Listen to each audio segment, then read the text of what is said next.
Hello, welcome to tonight's Planning and Housing Commission meeting. Vice Chair Vernon will lead us in the Pledge of Allegiance.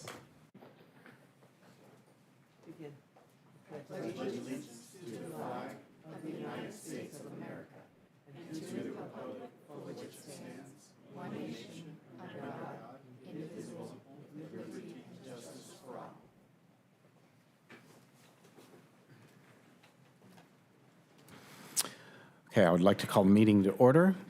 Individuals wishing to address the Planning and Housing Commission are requested to complete a speaker card and deliver it to the secretary prior to the item being heard. Please observe a 3-minute limit for communications, and once called upon to speak, please state your name and city of residence for the record.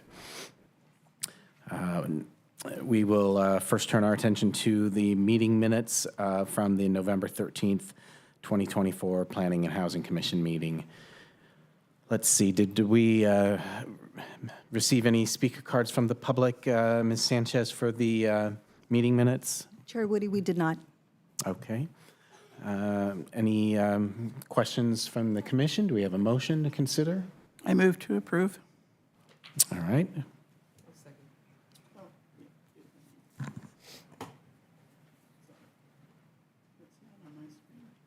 It's not on mine.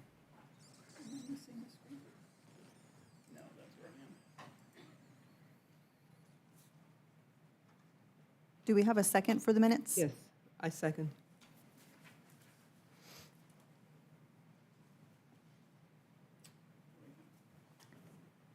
All right, let's please vote.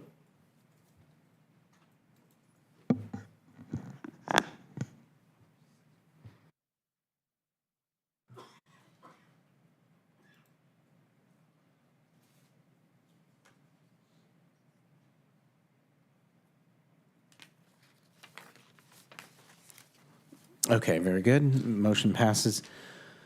The next portion of the agenda is intended for general public comment on items within the commission's jurisdiction that are not listed elsewhere on the agenda. Please note that state law prohibits the commission from discussing or taking action on these items. Ms. Sanchez, did we receive any speaker cards for the public for items not on the agenda? We did not. All right, very good.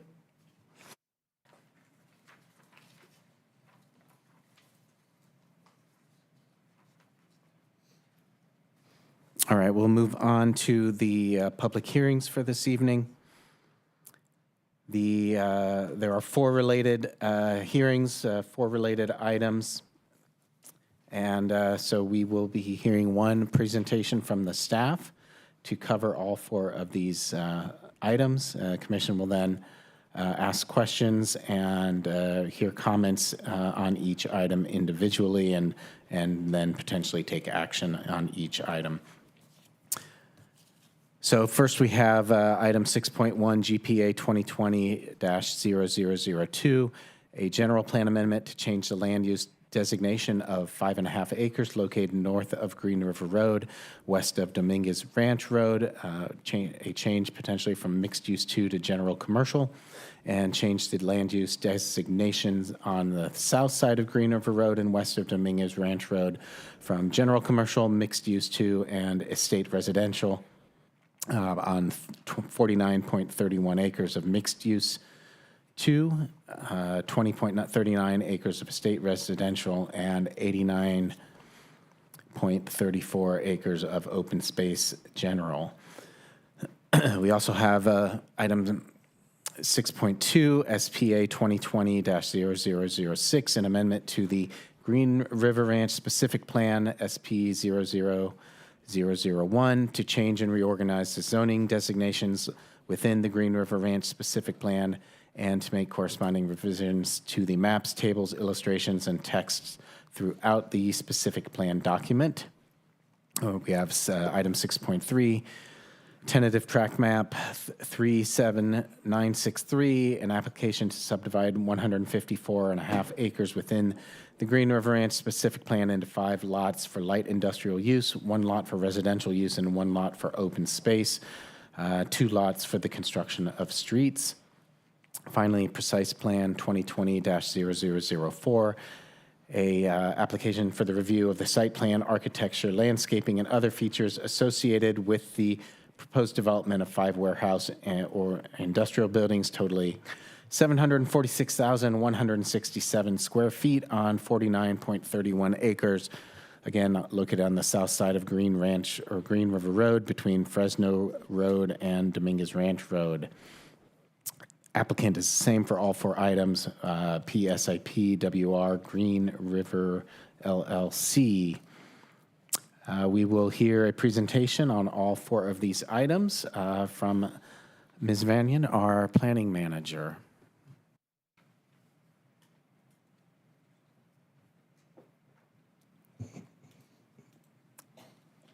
Thank you, Chair, and good evening, members of the Planning Housing Commission. Tonight's presentation is for the Green River Ranch project. Before we begin, I'd like to inform you that this will be a joint presentation between myself and Mr. Ray Hussey, our city consultant with N Planners. City staff will be providing you an overview of the project, and then Mr. Hussey will be providing a brief overview of the project's environmental impact report.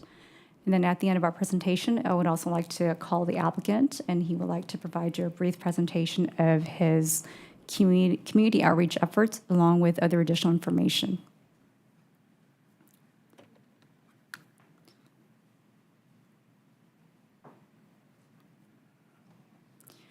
The request tonight is by PSIP WR Green River LLC, also known as Western Road Co., and they're asking approval of 4 entitlements, and these include a general plan amendment, specific plan amendment, tentative track map, and a precise plan. And all these 4 applications are to facilitate the development of a business park proposed on 49.31 acres within the city's Green River Ranch specific plan, located on the south side of Green River Road between Fresno Road and Dominguez Ranch Road. So just a little background on the Green River Ranch specific plan. This is a document that was adopted by the City Council in 2001, and it is a regulatory document that governs the land uses and development standards for the properties that are located within this plan. And just to make a correction, we did notice, for the record, we did notice a typo in our staff report that noted that the document was adopted in 2021. I'd like to correct that as 2001. So starting with the first item, which is the general plan amendment. So this application requests to reorganize the existing general plan land use designations that are established for this site. The image on your left displays the current land uses that are currently allowed for this property. These land use categories include general commercial, mixed use 2, and estate residential. The left image right there, it shows what the applicant is seeking to do, and what they're proposing to do is to move the general commercial, which is in the red area, to the north side of Green River Road.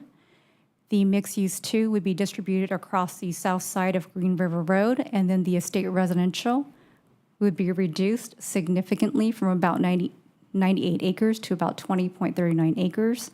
And then the open space general designation would be established on the southern portion of the specific plan, and that area totals approximately 83 acres.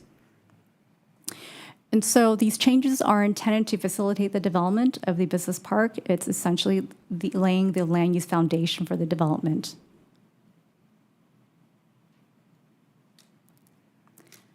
The specific plan amendment is the second item, which the applicant is seeking approval tonight. So very similar to the general plan amendment, the specific plan amendment would amend the land use plan in the Green River Ranch specific plan and reorganize the land use, the zoning districts within this plan. The image on your left is what's existing and established under the plan, and the current zoning designations are mixed use, general commercial, and estate residential. The map on the right shows what the applicant is seeking to do, and what is being changed is the general commercial is being moved to the north side of Green River Road, and that's the red area. The existing mixed use zoning designation will be renamed Business Park Industrial, and that's the purple area, and that will be distributed across the south side of Green River Road. And then the estate residential would be reduced to about 29.39 acres. And then the southern portion of this plan would be zoned open space. And again, these zoning changes are intended to lay the foundation for the business park development. And the business park is proposed within that purple area that's designated Business Park Industrial. The specific plan amendment also does several things as well. It is also updating several maps and exhibits and illustrations throughout the document to coincide with the acreage and the boundary changes that are being proposed by the land use plan. The amendment also updates the permitted uses table as well as the overall specific plan sign program for the specific plan area and the landscape plant palette.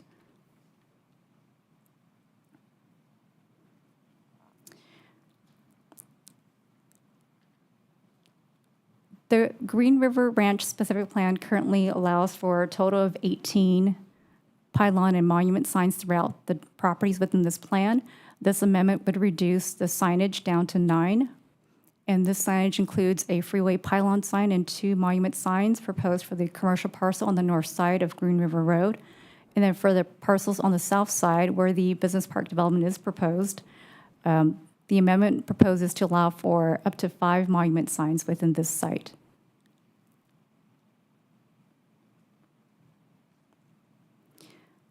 Third item tonight is the tentative tract map, and this is a proposal to subdivide the properties that are located on the south side of Green River Road into 7 lots. And these lots are intended to coincide with the land use changes that are proposed by the general plan amendment and the specific plan amendment. And this table here is just a snapshot of all the proposed lots.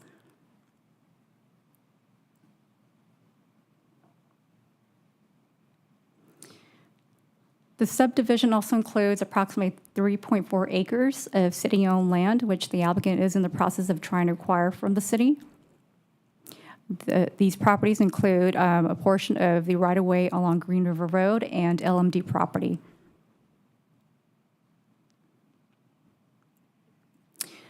The final item tonight is the precise plan, and so the next several slides will pertain to the precise plan, which is for the review of the site planning and the aesthetics and architecture of the business park development.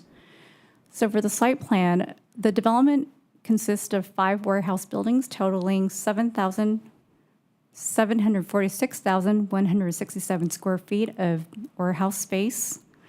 The project is proposed with 1 primary access off of Green River Road. There is a secondary emergency access off of Dominguez Ranch Road. However, this access will be gated and only used in the event of an emergency. With respect to site planning, all the buildings are designed with their entrances facing outwards towards the streets and with the loading spaces facing internally. Overall, the development requires 1,201 parking spaces, and the project provides 1,210 parking spaces.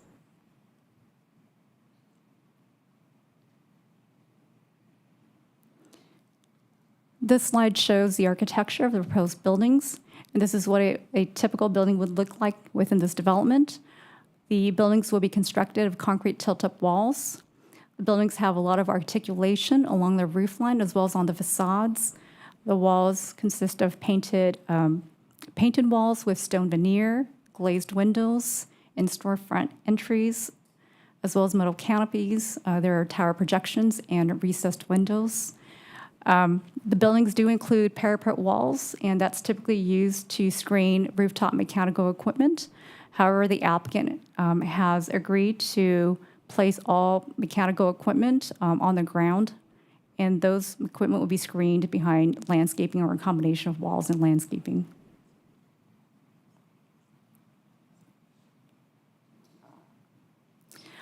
This slide shows the proposed project signage. This project will have a total of 5 monument signs. 2 of them will be constructed at the project entry, and a third one will be constructed at the corner of Dominguez Ranch Road and Green River Road. And these 3 signs will identify just the name of the center. There will be 3 other monument signs constructed along the project's Green River Road frontage, and these will identify the tenants that would occupy this development. And as you can see, the monument signs are designed to have the same architecture as the building.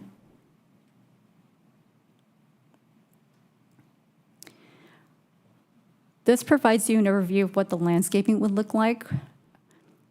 So the landscaping would not only beautify the development, but also help to soften the massing of the structures. They also serve several purposes as well. They're climate adaptive plants that are water efficient.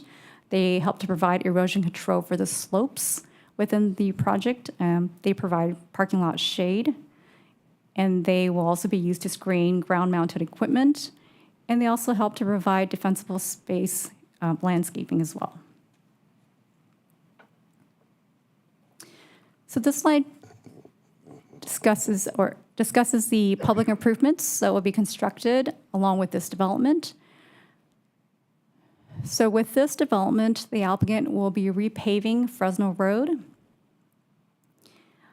The applicant will also construct a portion of a right turn lane on the north side of Green River Road to connect to the SR 91 on-ramp, eastbound on-ramp. And then on the south side, a right turn deceleration lane will be constructed right before the project entrance. Green River Road will also be widened along the south side adjacent to the project site to accommodate a Class 2 Bike 2 lane, as well as sidewalk and landscaped parkway.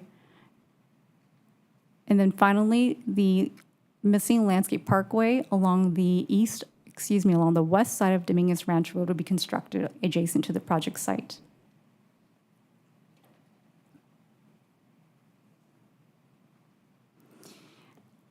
And with that, I'd like to turn this presentation over to Mr. Hussey to provide a brief overview of the project's EIR. Thank you, Sandra. Chair Woody and members of the commission. This is going to be very brief, so it's this one-page slide. So as we noted, the Green River Ranch specific plan was approved in 2001, and as part of that, the certified EIR was also approved. This SEIR addresses impacts caused by changes to the project relative to the approved project, as well as changes to the way various aspects of the project are going to move forward. Namely, that's the Western Riverside County MSHCP. The third bullet, there's a lot going on in there, but in essence, the project, let me back up for a moment. The SEIR is like a regular EIR. We analyze all of the project impacts. We then go back and compare that to what was done back in 2001. And so that's where we get that comparative, relative comparative aspect of what a subsequent EIR is. So the project more or less results in the same impacts as those that were defined before. There's one minor modification I will go ahead and note, and I'll fix that in the final EIR as we're allowed to do. The project, because of the nuances of what the land uses are and so on, it is not consistent with the air quality management plan, but that's not really a worrisome thing. That does happen when there are land use changes. So I don't recall, I was involved in the 2001 EIR. I don't know why we came to a conclusion that those changes were consistent, because at that point we were going from whatever the underlying county land uses were and other things, and there was a lot more of land use intensification that happened back then. But either way, for all intents and purposes, on all the other issues, the proposed project is within what was concluded regarding environmental impacts back in 2001. There have been a lot of comments coming from neighbors and others regarding the fact that this area, and like many areas of Corona, is very crowded traffic-wise. This project will result in fewer trips in comparison to what was analyzed for the project back in 2001. And lastly, a major component of the project or I should say, not directly related to the project, but extremely related in terms of the MSHCP, is that the current MSHCP has a wildlife corridor, in essence, running right down through the middle of the property.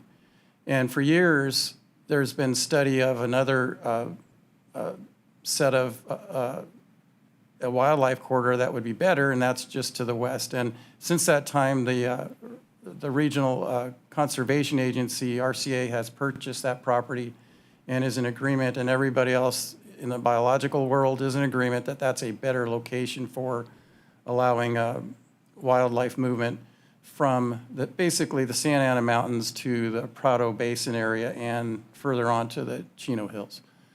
So as an add-on, we added that analysis as a related but separate project to this EIR. And that's it in a nutshell. Thank you, Ray. So we're almost done with our presentations. Just to recap, because that was a lot of information. The applicant is seeking approval of a general plan amendment, a specific plan amendment, a tentative track map to create lots within the Green River Ranch specific plan, and precise plan approval of a business park. The project is consistent with the objectives of the Green River Ranch specific plan, the goals and policies of our general plan, the design and development standards of the specific plan, as well as the Corona Municipal Code.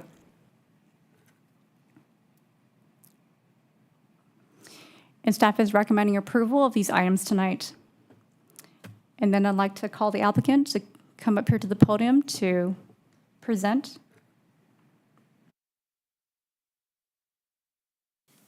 You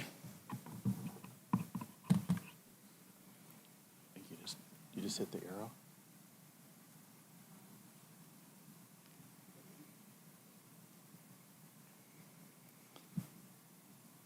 There we go. Honorable Chair and Commissioners, my name is Jeremy Mape, and I am a principal at Western Railco, part of the applicant team. Since my notes are here, Jack is going to kind of fast forward this for me. While this project may be new to some of you, I want to highlight our community outreach and how that has shaped the project, which we believe is a win for the community. One thing just to note, and I really appreciate the presentation, all the work that went into this, Ray and Sandra. There are old renderings in there, and some of us going back and forth for years. We'll talk about the new renderings that are up here that have more articulation, because that's just a prime example of the input from the community and how much they want this to be an entryway and a gateway to the city. So early on, I was told the community does not want any more large housing projects to preserve and to preserve open space and create jobs, and that has been our goal. This is an abbreviated version of a presentation I've given many times to the city officials and adjacent neighbors regarding the proposed Green River Ranch project. I'll do my best to move quickly through this presentation and welcome any questions or concerns from you. And I want to highlight that I'm fully aware that we will have residents speak in opposition to this project. And I feel strongly that nobody can say that I have not done my best to be transparent about the process and the project. And some residents would prefer to have nothing here. So thank you for your time. Well, for over 50 years, Western Railco has been developing all types of industrial projects, from manufacturing to research and development and straight distributions buildings, which we find further out in the Inland Empire. We strongly believe that not all industrial is the same. I actually looked online today for three projects that we built here. TMI Automotive Projects, SIL Inc., and LDI Mechanical, all of which are manufacturers in the city of Corona. Since our acquisition of the property in 2019, we have worked closely with a group of Sierra del Oro neighbors to ensure a successful project that benefits the community while minimizing the project impacts. Through this public process, we have heard three main concerns: traffic and trucks, aesthetics and size, and impacts to the community. This one is a little repetitive from what Sandra covered, but just want to highlight how closely our project stays consistent to the original 2001 specific plan while increasing the amount of open space on our property and around it. The idea of a development that will establish a strong tax base, quote, generate additional revenue for the city and create an aesthetically pleasing western gateway into the city of Corona is not a new concept. And back to the idea of not all industrial is created equal, we have two examples here. On the left is a logistics facility with a lot of dock doors, trailer storage. And on the right is Fender from the city of Corona, which is a great job creator. And I just want to highlight that the existing traffic on Green River and 91 is not ideal for a high logistics facility. We have a low dock door ratio, which means fewer docks per building area, and we have no trailer storage. We have more auto parking for office, manufacturing, and administrative. So while Sanda says warehouse buildings, this is a business park industrial facility, and we feel that we can attract job-creating users, which is our goal.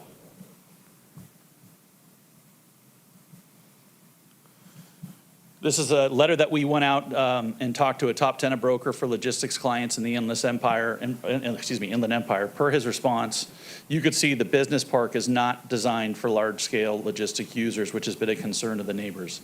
It's not a traditional distribution center, do not have adequate truck doors or trailer parking, and concerns over cheap labor in the area. Truck traffic and mitigation. So we took this a step further. We have the traffic impact analysis, which is part of the very thorough CEQA document. But for a speculative development, we believe that the traffic impact analysis can be punitive, meaning that they study more trucks than we truly think will be there.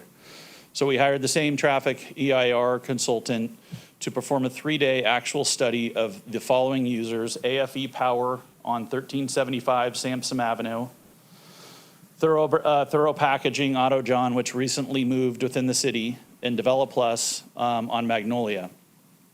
And we looked at their actual traffic counts and then equated it to the footprint of our building. And while our traffic study shows 224 trucks, which is a truck in and a truck out, one truck per, it compared to the other uses, you could see we're a lot over, the average being 67. We also dug into that same traffic information and analyzed the truck hours for the 3 facilities. As we'll discuss in a minute, there are some concerns about nighttime truck activity. And as noted in the noise study in the CEQA document, the increase in noise is projected to be negligible. Looking at the 3 comparable tenants on an hourly basis, we can see that only 5% of these 3 users we studied only 5% of their trucking activity is at night. Nighttime being defined from 10 through 7 a.m. in the morning. And then there's also, for good reason, concern about traffic on Green River going west towards the freeway in the morning. Regarding peak traffic, which I will discuss our road improvements in a minute, only 11% of these users that leave the facility are in that peak time frame. Sandra did a good job of explaining the reduction of trips between the original specific plan and what we had studied.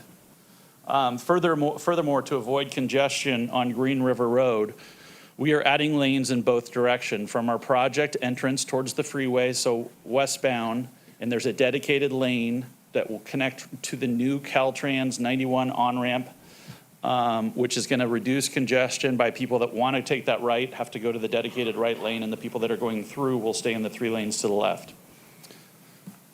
And then we're also adding a larger than typical turn pocket towards our property coming from the freeway so that our users will get out of traffic earlier and not be a burden on the existing traffic pattern. So this is a picture of that. The green is what Caltrans is in the process of completing now, and the the yellow is what we will be doing as part of our project. These are concessions that we offered up, again, through conversations with the city, or the neighbors. This is an exhibit, and I should stop here for a second. We have a lot of consultants that are here if they want to answer any questions. Our architect, somebody from Urban Crossroads, a broker. So anybody that has any questions, we have a team to answer them. But this is an exhibit that was put together to show that if a truck is leaving or entering the project, they will not be swaying into other lanes or other traffic to create more problems. Project and aesthetics. As one of the gateways to the city of Corona, we've worked with the residents to design a project well above and beyond our typical developments, both pleasing landscape to the high-end building finishes. Building 1, which is the larger building and is lower along Green River right when you get off the freeway, has multiple elements and office pods to break up the facade, most of which will be screened by landscaping. Green River Road has a split rail fence and large sidewalk, and then a nice 2-to-1 berm, landscape berm up to the project. So those are just some quick renderings as well as these. You could see coming down from this ranch, you're going to be about eye level to the project. And then another concern has been the amount of grading and terracing, which I show the picture on the top right because all the development in this area, and that's just one road over from Green River Ranch, is done via terracing and grading. It's just the topography of this area. And in fact, the original specific plan calls out for 27.3 acres of manufacturing slopes. When checking with our civil engineer, we're actually reducing it down to 18.45 acres. The lower exhibit shows Green River and the corner of Green River and Dominguez Ranch. You have the street, 21 feet of setback, which includes the sidewalk, the split rail fence, landscaping, and then the slope starts 114 feet and 86. So the building is over 220 feet off of Green River Road, while some are concerned that the grade difference you could see from 510 to 561 is 40 feet. That is a very, very nice gentle slope and very consistent, actually more sloping or gentle than the pictures above. Some quick answers to things that we've been asked about via letters or over time. In no way will our project block views from Chino Hills Mountains. We're well below 100 feet from the closest homes. The project will be managed by an association that will keep up the landscape. The project looked in 24-hour security. And as a concession early on, we're putting all roof-mounted equipment, which is HVAC equipment and other stuff, on the ground so that nothing is going to be visible from any residents that can see the house. Oh, yeah, sorry. Skip this one. We're going to offer up planting mature trees, so that usually it takes 5 to 7 years to grow in. So we're going to be planting mature trees all along Green River and Dominguez Ranch. And then the trees that are in between the truck courts are going to be planted as 48-inch box. Again, there's not many residents that can see that project, but that's going to further hide any of the activity that's there. Let's skip down to this one here. Another regarding the size of the buildings, we've provided a great mix of building size that can be demised into smaller tenants, give tenants to grow in the future. And while some fear the larger building, we want to share the information from Corona's existing employers. And it's also important to note that almost all of our pre-marketing interest has been from large employees looking to take building 1. And we can happily to talk about some of those buildings. Buildings are users in your city: Fender USA, 960 employees and 256,000 square feet. Uniweb, 115 employees and 170,000 square feet. AFE Power, one of the ones we studied, 130 employees and 210,000 square feet. DevelopPlus, 125 employees and 176,000. And then AutoJean, Thorough Packaging I referenced, is over 100 employees and 131,000 square feet. So just industrial doesn't mean just straight distribution and warehousing. We feel strongly that we can bring, this is the new job creator office. This is what we plan to build. Community impacts. Again, Sandra did a great job of explaining, and Ray too, that you know, we're within, however you want to say it, the impacts of the original 2001 specific plan. And then we also have the advanced clean trucks rule coming. That's a mandate by the state that's going to be pushing for all these to be electric. And we've also incorporated several project pollution mitigants in addition to those changes. The association, I said, will have 24-hour security, making it more safe, upgraded utilities and infrastructure, and taking into consideration existing noise. The noise pack is less than significant in the EIR. The project satisfies the current and future good neighbor policies of AB 98, and the specific plan is being amended for the change to the location of areas and adding the open space. So in highlight and community benefits, no more large housing tracts at this location, preserve open space and create high-paying jobs, for the city of Corona. The other things are kind of repetitive, so I'll leave it at that. We can stay here and answer questions or come back later, but appreciate the time. Okay, thank you, sir. Thank you for your presentation. Chair Woody, also for the record, I'd like to, just for the record, mention that we did receive several correspondences over the weekend, and those were passed out to you this evening. Right, okay, thank you. So I guess at this point, we will start with questions for staff relating to the project.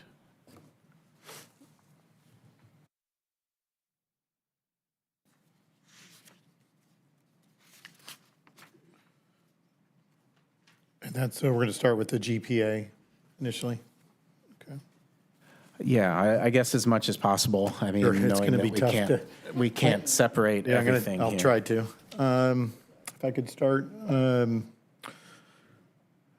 Vanyan and then also Mr. Hussey, maybe these would be combined questions, but if we could start on understanding the constrained linkage and that terminology, and then also how it interplays in with the EIR. Mr. Hussey, you talked about a revised RCA land purchase that is going to, in a sense, offset the wildlife corridor. Correct. Could you explain more specifically what that plan is? Because looking at the documents that we have an outlined area, but it doesn't really show what that offset would be. Now, to add to that, the existing wildlife area really isn't accessible. It's through train tracks and city streets and all that. So I have to assume that anything is better than the existing approach, but it's not really clear what the new approach is. Sure. So what RCA, so I made mention of that a little bit in my presentation. So the proposed constrained linkage, PCL, that is a wildlife corridor, essentially, that links areas that are considered to be critical. Those critical areas are called core areas. In this case, we have core area A and B within our area. I forget which is which, but one is the area across the freeway to the north in the Prado Basin, and the other one's in the Santa Ana Mountains. And so what the MSHCP report does, I mean, the plan does, in some instances, it's trying to maintain a certain minimum level of connectivity. We can all think of the big animals and stuff like that, and that's all we tend to think about. But even on a biological level, it's supposed to allow for basically genetic interplay between, in this case, each side of the 91 freeway, further made complicated by the Green River Road and the railroad tracks. It is a tough one. So where it is where the existing PCL1 is aligned, it would run through the development project site, the Green River Ranch property, and it relies, if I'm recollecting correctly, it's relying on a specific underpass that also is further complicated by the railroad tracks. And so what this the relocated PCL does is it moves it west. Along with that, they purchased a lot more land. So the change is that the wildlife corridor would exist upon a bunch of land over there at is known as Star Ranch. Okay. And then the Star Ranch access road would provide one of the specific movement corridors under the freeway. And I'm forgetting what the name of the other one is, but I think it's called the Bee Canyon underpass. So Excuse me, could you maybe bring up Exhibit 7 that's part of the GPA? I think that would be helpful to show that. Sure, how do we do that? I have it printout if you want to just do the overlay.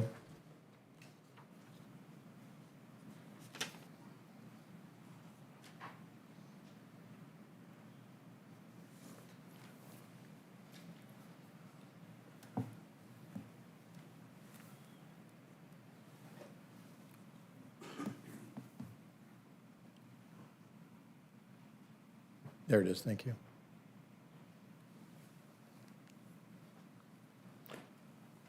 So I think what you're saying, Mr. Hussey, is in the bottom left corner is really where the Star Ranch underpass is, and that's right across from Green River Golf Course, correct? So is that the intent? That is the intent. And there is a slightly better map that GLA, Glenn Lucas Associates, did all of the biological work, and they have some other mapping that they have done both in the past and then currently as part of this relocation that shows where those underpasses are. And so they're appended to the EIR, and they're somewhat hard to find, but they're in the biological reports.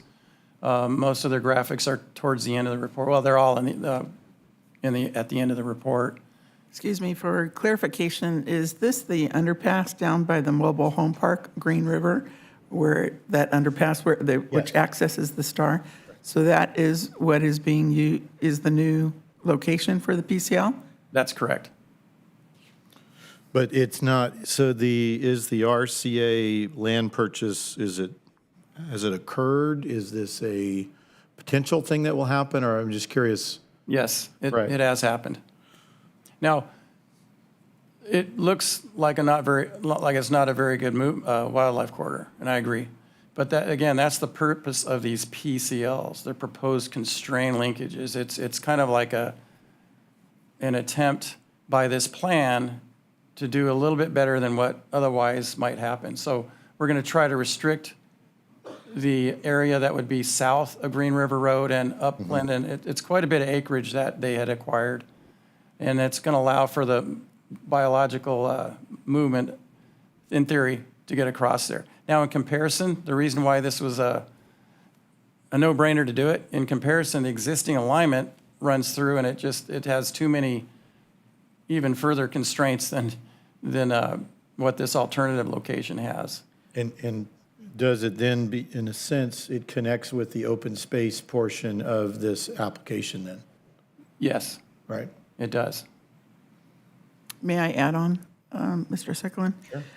So if this is RCA's attempt to do a better job versus going through the applicant's property, I'm confused then why we tonight got this letter from City of Chino Hills talking about the PCL, and that it's unclear from the analysis with the physical linkage how that would facilitate movement of the wildlife from the 91 to the PCL. So isn't this the other end of things? Isn't Chino the other end of the wildlife corridor to the north? Yes and no. So it's also going more immediately. It's going from south to north. It's getting into the Prado Basin, and I'm not sure that that's Chino Hills jurisdiction there. But eventually, the idea is for that to be. And this is nothing that RCA is creating right now. I mean, the idea is that they've got these core areas A and B, and the idea was to have some kind of a linkage between them. And at that time, when they approved that document, which happened after approval of the original Green River Ranch specific plan, it happened in 2004, this was the best that they could come up with. And in all of the situations in which they got PCLs throughout the whole entire county, it's similar situations where you have existing constraints, existing development, existing things, yet they had also identified as part of their reserve assembly process, they had already identified that, hey, we got this U.S. National Forest land further south. We've got the Prado Basin area and the Chino Hills to the north. Let's try and make it easy for the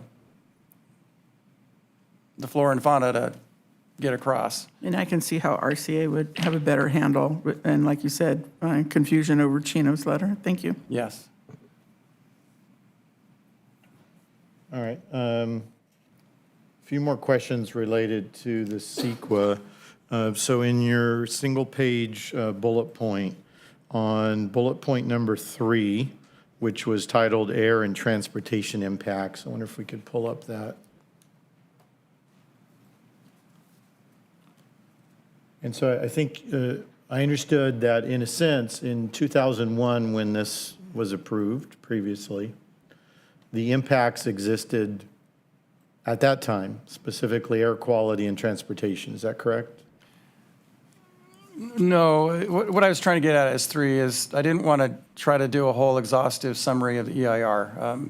But back in 2001, there were a number of significant and unavoidable impacts. And what bullet point 3 is doing is noting that regarding air quality and traffic, that we have the same level of impact, meaning we can't fully mitigate it, or it's already less than significant. And in air quality, in both instances, both back then and now, it's just a large project. And so the way that air quality analysis is done, if you got a big project, you're just going to trip the mass emissions criteria because it's not based on per capita. It's just it's a number. And then traffic back then, it was based on typical level of service type stuff. The delay to all of us as we drive around as used to be done back then. Now we analyze that slightly differently. Well, actually, it's a major difference. So now we do it based on vehicle miles traveled analysis. The conclusion on both was the same. Back then, significant unavoidable, and that's just because of existing congestion. That's why it was determined that back in 2001. Just like we see now, it's the same level of congestion, more or less. You actually touched on that. So and the EIR is immense, and I have to admit, I didn't study all 3,000 pages of it, so maybe you can help guide me. If you were just looking at if traffic didn't exist at Green River, separate from this project, if for some reason magically nothing existed, would this project have a significant air quality and traffic impact in and of itself? Or is it only because of the magnitude of volume that exists on Green River alone? So as far as air quality, yes, because the project is big, it would still have that impact. As far as traffic, if there was no traffic on the road and so on, there still would be the impact because we've changed the way in which we analyze traffic now. It's based on what the VMT thing, vehicle miles traveled, means is we're trying to get jobs and houses close. We're trying to get everybody, and also get everybody to quit driving their cars. You know, good luck on that, right? But anyway, that's the way the analysis is, and that's as of several years ago now, the state mandated that change in the CEQA analysis requirement. So it does have an impact by itself, solely just because you're adding additional vehicles to the mix. Well, for right now, what I was just saying, we don't analyze impacts using trip generation anymore. The reason I brought that up, and then is it the next bullet, is just for that comparison, because that's the trip generation is what we used in 2001. We don't do that anymore. That's not done in CEQA anymore. We have to do this other way of analyzing impacts from traffic. And it's a lofty goal, and maybe it's a good one from that perspective of doing a VMT analysis. The idea is to try to get those trips shortened so that there is less traffic on the road. That's the concept. Could you talk a little more about that then? You're saying that's a different methodology now that you use versus back then. So tell us a little more about the current process. So, sure, in 2021, I think. So that's when the data change happened according in terms of the state's mandate that impacts regarding environmental impacts can't be done using delay-based or trip generation and traffic analysis as we know it. So that's not done anymore. So instead, we're going to use this VMT analysis, vehicle miles traveled, where we calculate, is the project, when you add it on, is it going to cause there to be trip lengths that are at more or less than what the average is for that area of the city? It's a little more detailed than that, but that's in essence what that is. And so sometimes the traffic engineers can use the data that's already been generated kind of off the shelf. Sometimes they run a model and to try to estimate, because the traffic models, you can get that information out of it. And so that's what we look at now. So just throwing out numbers, if the city's average VMT, let's just say it's 30 miles. So every time somebody gets into a car in the city of Corona or going back to somewhere in the city of Corona, the average trip length is 30 miles. This project might have come up with something that was either at 30 or a little bit higher, and so by definition, we have to call it an impact. And so it went through a lot of review when this thing happened, and there were a lot of people that were very displeased. As far as the backdrop, if you had ever heard anything about VMT, it was very contentious. So, because as you can imagine, it's kind of causing there to be impacts for a project that maybe is got to go under environmental review, but it may be already approved for that kind of a use, but for some reason, we're still doing an environmental review on it. So anyway, that's just the way that it's done now. We are basing it on the trip length associated with the project as calculated by the traffic consultant typically. And then, okay, so that's the method that's being used. And then, I know I read it in the report, but can you just restate again then the conclusions? So regarding traffic, there is a project-specific impact. So the trip length exceeds the standard, the way that we are defining what the impact is regarding traffic. And so that same conclusion, though, and then there's really no way to fix that, right? You can't change the distance that people are going to drive. And so it becomes what we call a significant and unavoidable impact. We've tried to apply all of the mitigation possible that we can come up with. And in this case, there really isn't any. But nonetheless, it's still significant and unavoidable. That's the same conclusion that we had back in 2001. However, it was caused by the project's contribution towards delay at both ramps at Green River Road. It was caused by further delay caused by the other intersections along Green River Road. So the conclusion's the same, it's just the metric and the way that we're analyzing it is different between back then and now. It's completely different. I mean, they're not even relatable metrics. They're completely unrelated. But again, the states, I keep picking on the state, but it's really where it came from. They're trying to use that as another vehicle towards the goal of reducing greenhouse gas emissions, air quality emissions, and so on. So what does a significant and unavoidable impact mean? So many times we have impacts in this EIR and anywhere that you go and read any, and you might have an impact. And so it's just a matter of when you try to mitigate it. So you may say, okay, wait, this project's coming online here and it's going to impact one of the issue areas, but you have a means to mitigate it, meaning, okay, if we do nothing, it's an impact, but if we do something that lessens the level and severity of that impact, avoidance, minimization, and reduction, those types of things, we can make that impact get below that bar of it being significant. So then we call it mitigated with, or less than significant with mitigation. In this case, we've applied all the mitigation we can, and we can't get it to drop below that bar of being an impact. And so it's now an impact and it remains that. So we're obligated in the EIR to call all those things out. Because at the end of the city council, as part of their findings, they'll have to adopt some findings regarding the EIR, and they would have to then approve some overriding considerations regarding those significant unavoidable impacts. If I could just ask kind of a clarifying question. We had, earlier today, we requested access to the traffic control analysis, which we received. And one of the items that was very notable to me was a comment that, in a sense, stated regardless of whatever improvements were ever done to Green River Road, that merely because of the 71 or the 91 westbound congestion, that no impacts would mitigate anything, would have any mitigation.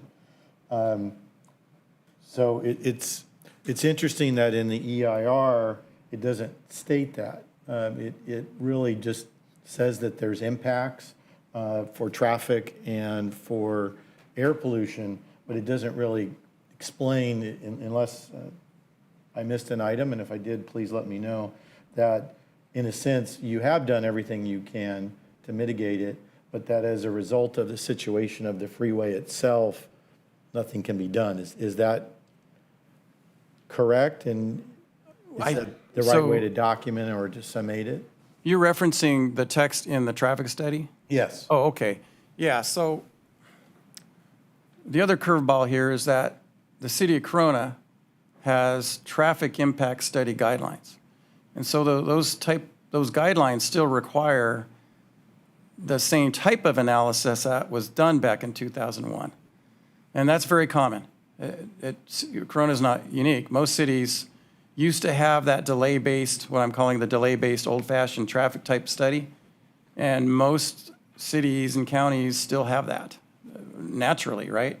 Because you still want to find out, does this project need to put in a left turn lane and widen the road and all of those things? What that comment is, when it's mentioning impact, I'm just guessing without seeing it in front of me, that the reference is to impacts as defined by the city's traffic study guidelines. Those are still impacts, but they're not CEQA impacts.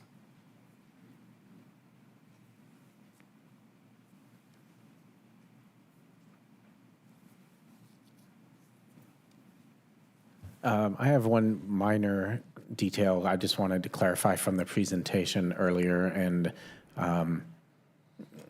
because we had the applicant talking about how traffic going in and out of the business park. Is that planned to be? And I may have just not seen this spelled out clearly, but is there planned to be a signal then at that private street A and Green River? Is that what that would be? Yes. There will be a traffic signal. That's part of the public improvement, so it would be constructed as part of this development. The track map application has a lot in there on it, which I had questions there. We can. Yeah, I mean, a lot of detail in that picture. On the, I'm trying to keep to the general plan piece because there is a lot here. There was reference in the presentation by the developer, but I had a couple points I'd like to clarify on. So when an open space is presented in a general plan, such as it is here, so we're converting, or the intent is to convert state residential to now largely open space and really reduce the size of the state residential area. Should the general plan amendment be accepted, what ensures that that open space designation remains? And then what would be the process in the future if there's an intent to change that, if at all possible? Whoever's changing it would have to come back and present a general plan amendment, and that would have to come back before the city. So in essentially, it would have to be a full new GPA to come and look at that open space parcel that was created. Correct. Right. And is that because the land itself is still retained by the landowner? It's not given to the city or to public lands? So the land would be retained by the owner, but there has been discussions of, the owner has had discussions with the RC about conveying that land to the RCA. And so we can have the applicant come up and talk a little bit more about Actually stood that. up behind you. I mean, I think it's great that the amount of open space is being created. I just want to know. Appreciate it. How that works in I'm the bringing future. Tracy's in because she'll make sure I don't say anything correctly. Okay. But the goal is to transfer the whole, all the 82 plus or minus acres to the RCA, right? It's going to be conveyed after our approvals. There's an agreement that gets transferred over. So if it's beyond just a general plan amendment, the RCA is going to own that land.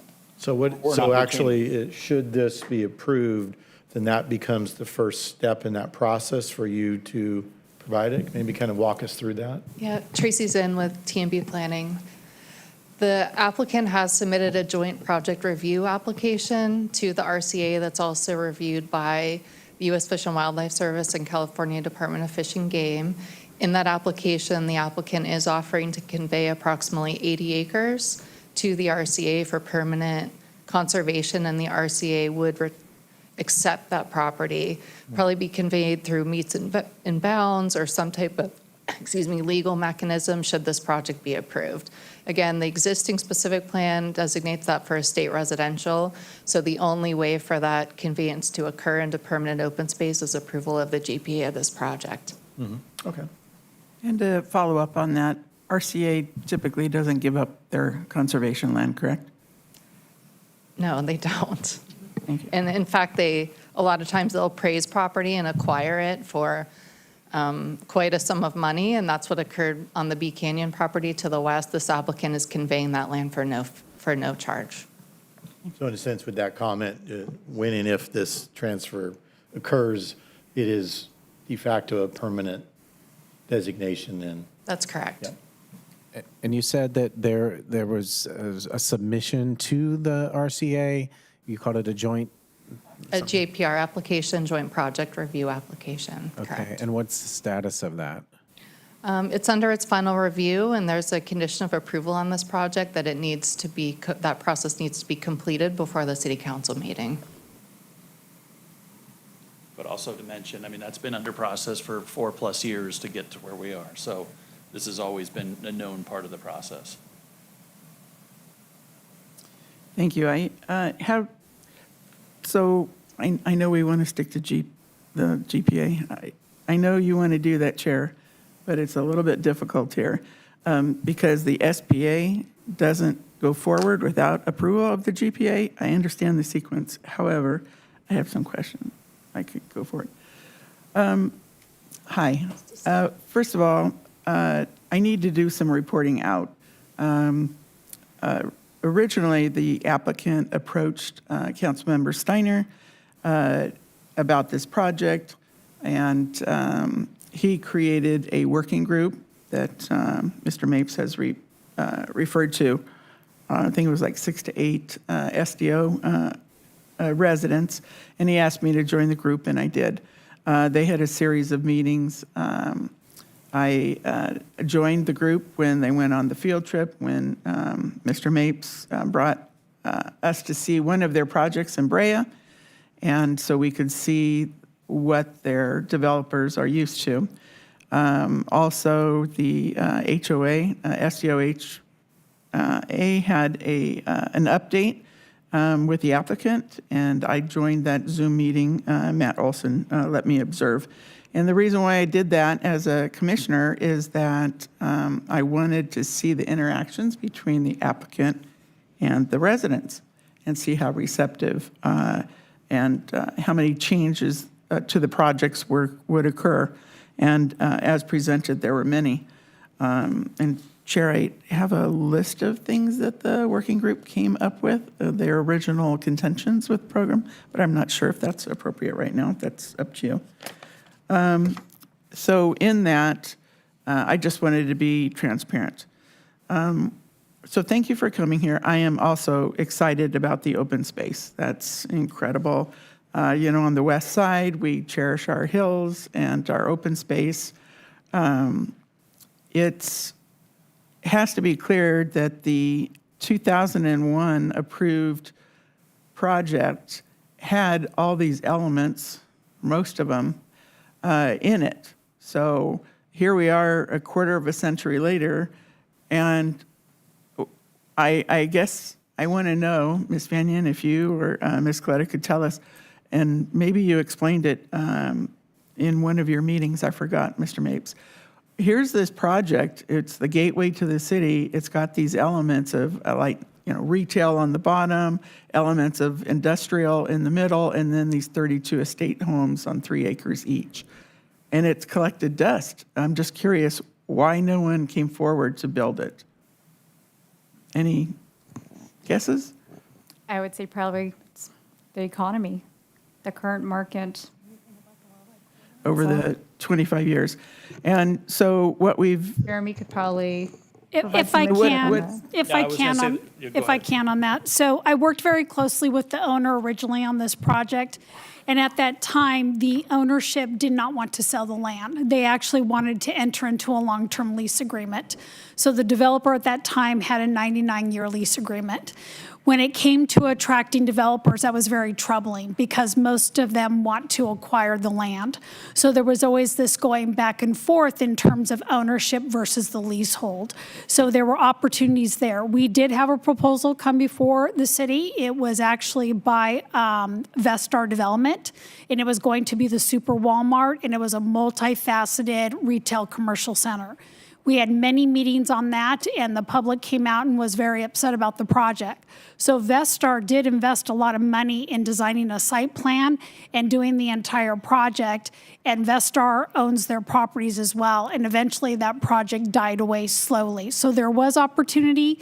It did not come to fruition, and so I think through the ownership, the original owners have since passed, and now the children are the heirs to the property, and they see this in a different capacity than their parents did.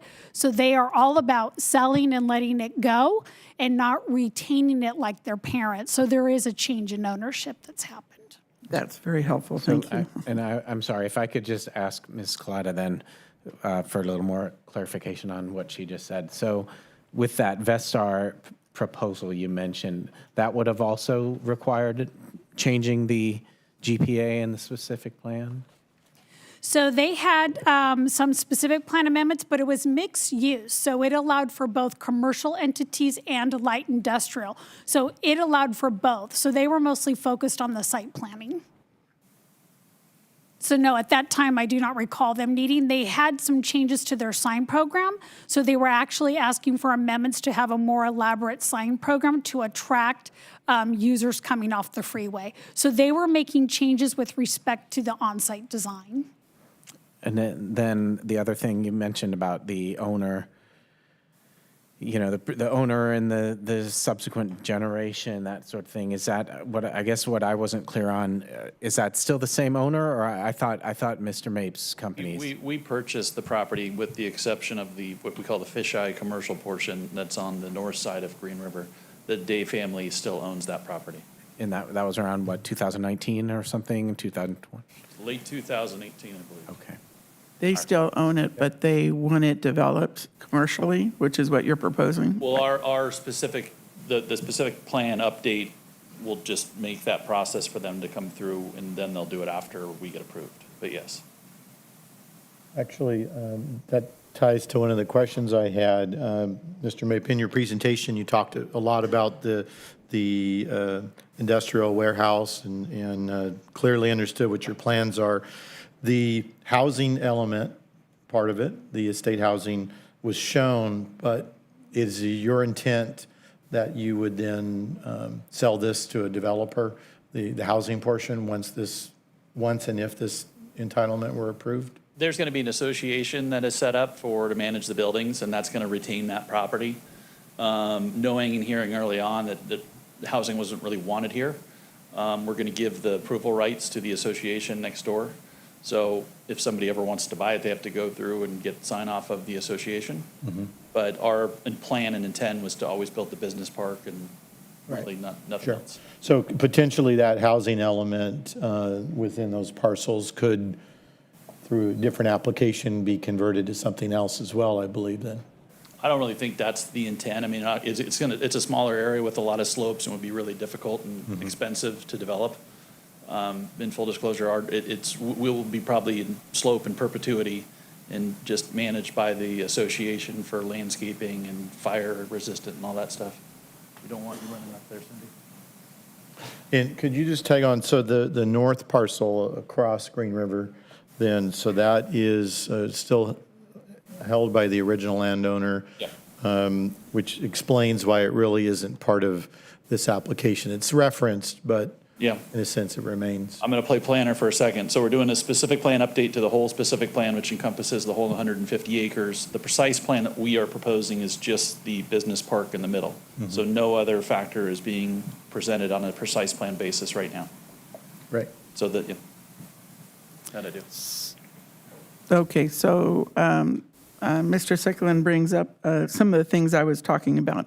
Could you, having to do with the estate lot, could you talk about the deed that's going to be tied to that land? I think it was referenced in the multi-species habitat report. And there would be a deed that would be tied to it, and it kind of talked about what Mr. Mapes described as the process, but the deed, Yeah, I think it's a little bit of a different, isn't it? Is that the temporary deed? I'll try to answer your question. So due to SB 330, which is a state requirement that residential density not be reduced or omitted on a property, that's why the residential planning area is proposed inside the specific plan. Subsequently, there were some conversations with the city about that area being in a high fire hazard zone. So those units may or may not, actually be required per SB 330. Jeremy Mape has committed to the Adjacent Homeowners Association that there will be a temporary deed applied to that property so that the residential development, should one ever come through, would need to receive the permission or acceptance by the Adjacent Homeowners Association. when you say adjacent homeowners, are you talking about Montanaro? Yes. Okay. So the SDO, and just their HOA, not any others up there in Cerro Doro, right? Okay. Okay, and I'm fine with that. Nothing triggers me about 32 homes as far as the pushback that you were alluding to is multiple homes, hundreds of homes in that area, et cetera. I did want to talk about PA4, which is the commercial that you're proposing, general commercial across the street. And it talks about, in the staff report in table 2, I think it was, it talks about, this is the GPA staff report, it talks about the uses with mixed use or general commercial and the difference. With general commercial, though, it says the proposed allowable uses are commercial services, retail, restaurant, and freeway-oriented services. I'm not opposed to it being commercial. What I am opposed to is the last part, freeway-oriented services. Just in my opinion, we have gas stations. We have 2 on the other side of Green River. Right adjacent to your property across from the street there is the gas station and the Promenade Center. So I'm not a fan of that. And maybe this is more of a staff question, I don't see what we hear about on the west end is there's nothing for us. We have to go across town, south part of town for. So what I would think about is services that would be appropriate for residences.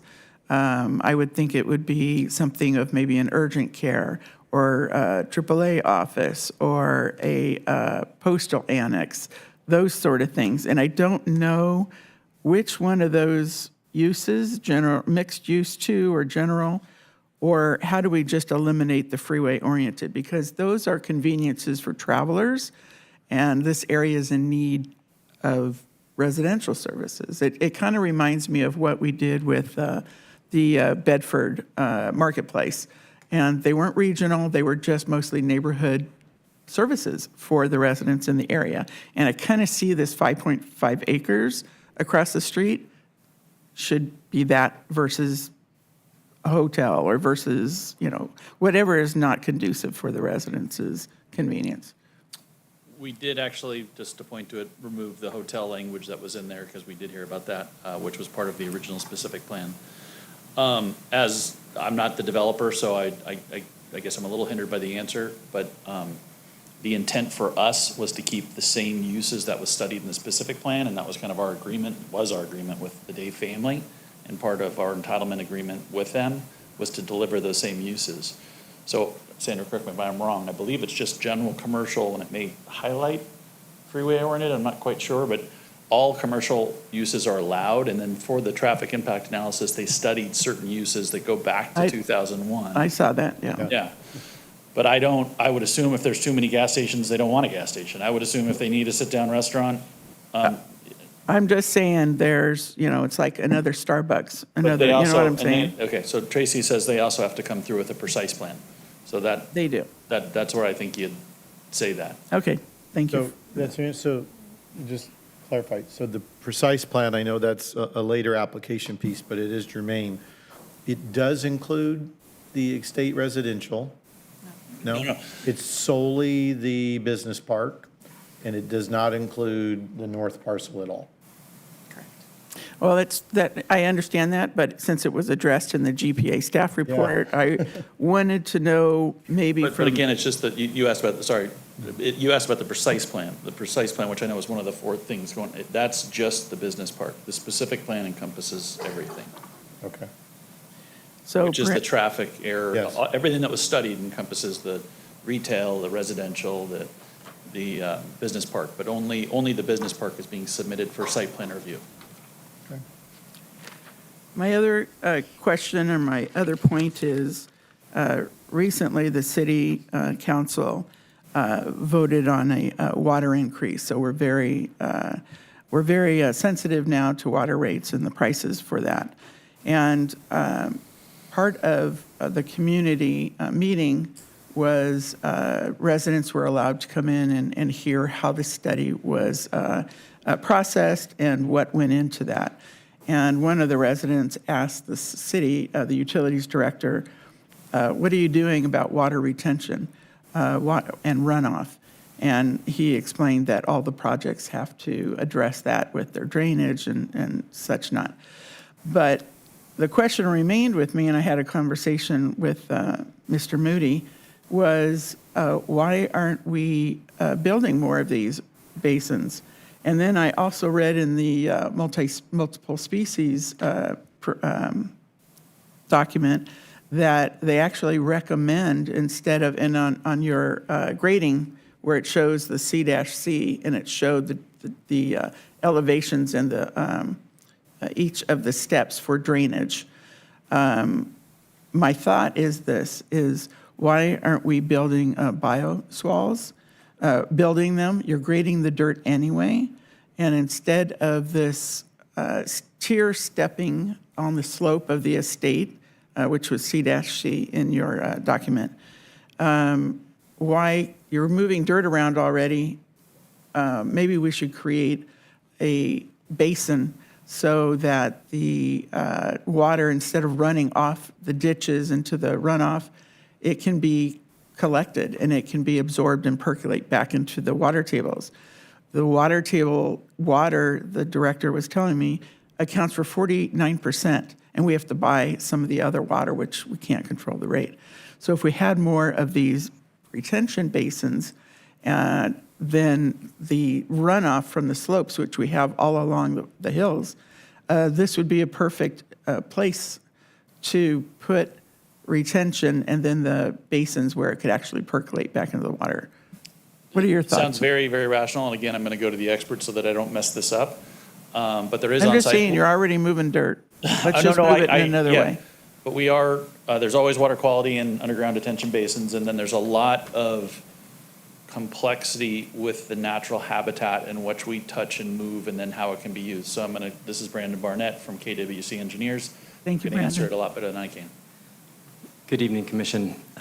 Very great comments. As you'll notice in the precise plan, there are 4 debris basins that are currently proposed along the southern edge of the development area.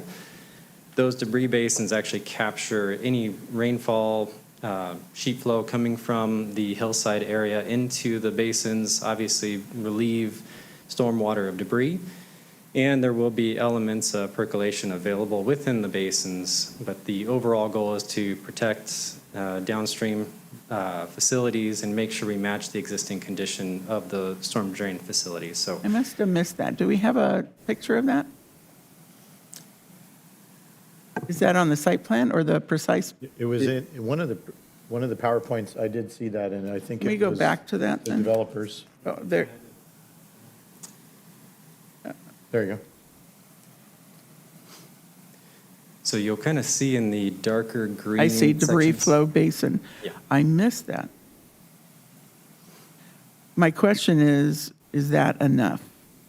I mean, don't we want to maximize? Absolutely. And one of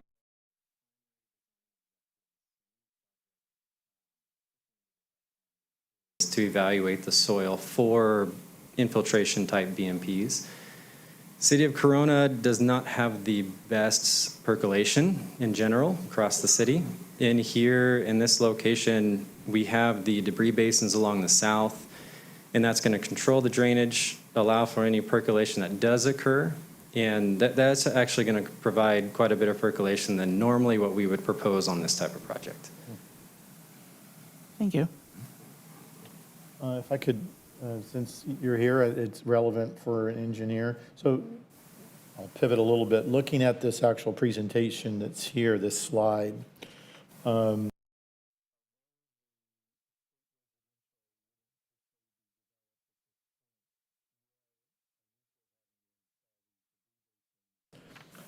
grading this area, is that correct? And is it just for the debris basins, or is the in actual estate residential parcel being graded in preparation for future residential? The parcel itself is not being graded for development or any residential development purposes, but the property is able to be developed, and there is a potential connection to on-site Street A if it were to come across at some point in the future. All right, so looking at these 4 debris basins that are pictured here, would that be part of the warehouse portion of the work? Or is that a future plan which would be part of the state residential? You're referring to the debris basins? Yes. The debris basins are part of the industrial project. They are, okay. So you do have improvements that would be taking place in and around the estate residential parcel? That is correct. Okay. And then the last question, in one of the slides, there was a street view of what the proposed parcels would look like. So on Green River Road, I think Mr. Mapes said there was about a 41% grade differential from Green River Road and where the warehouses sit. Is that You have correct? that presentation, is that PowerPoint?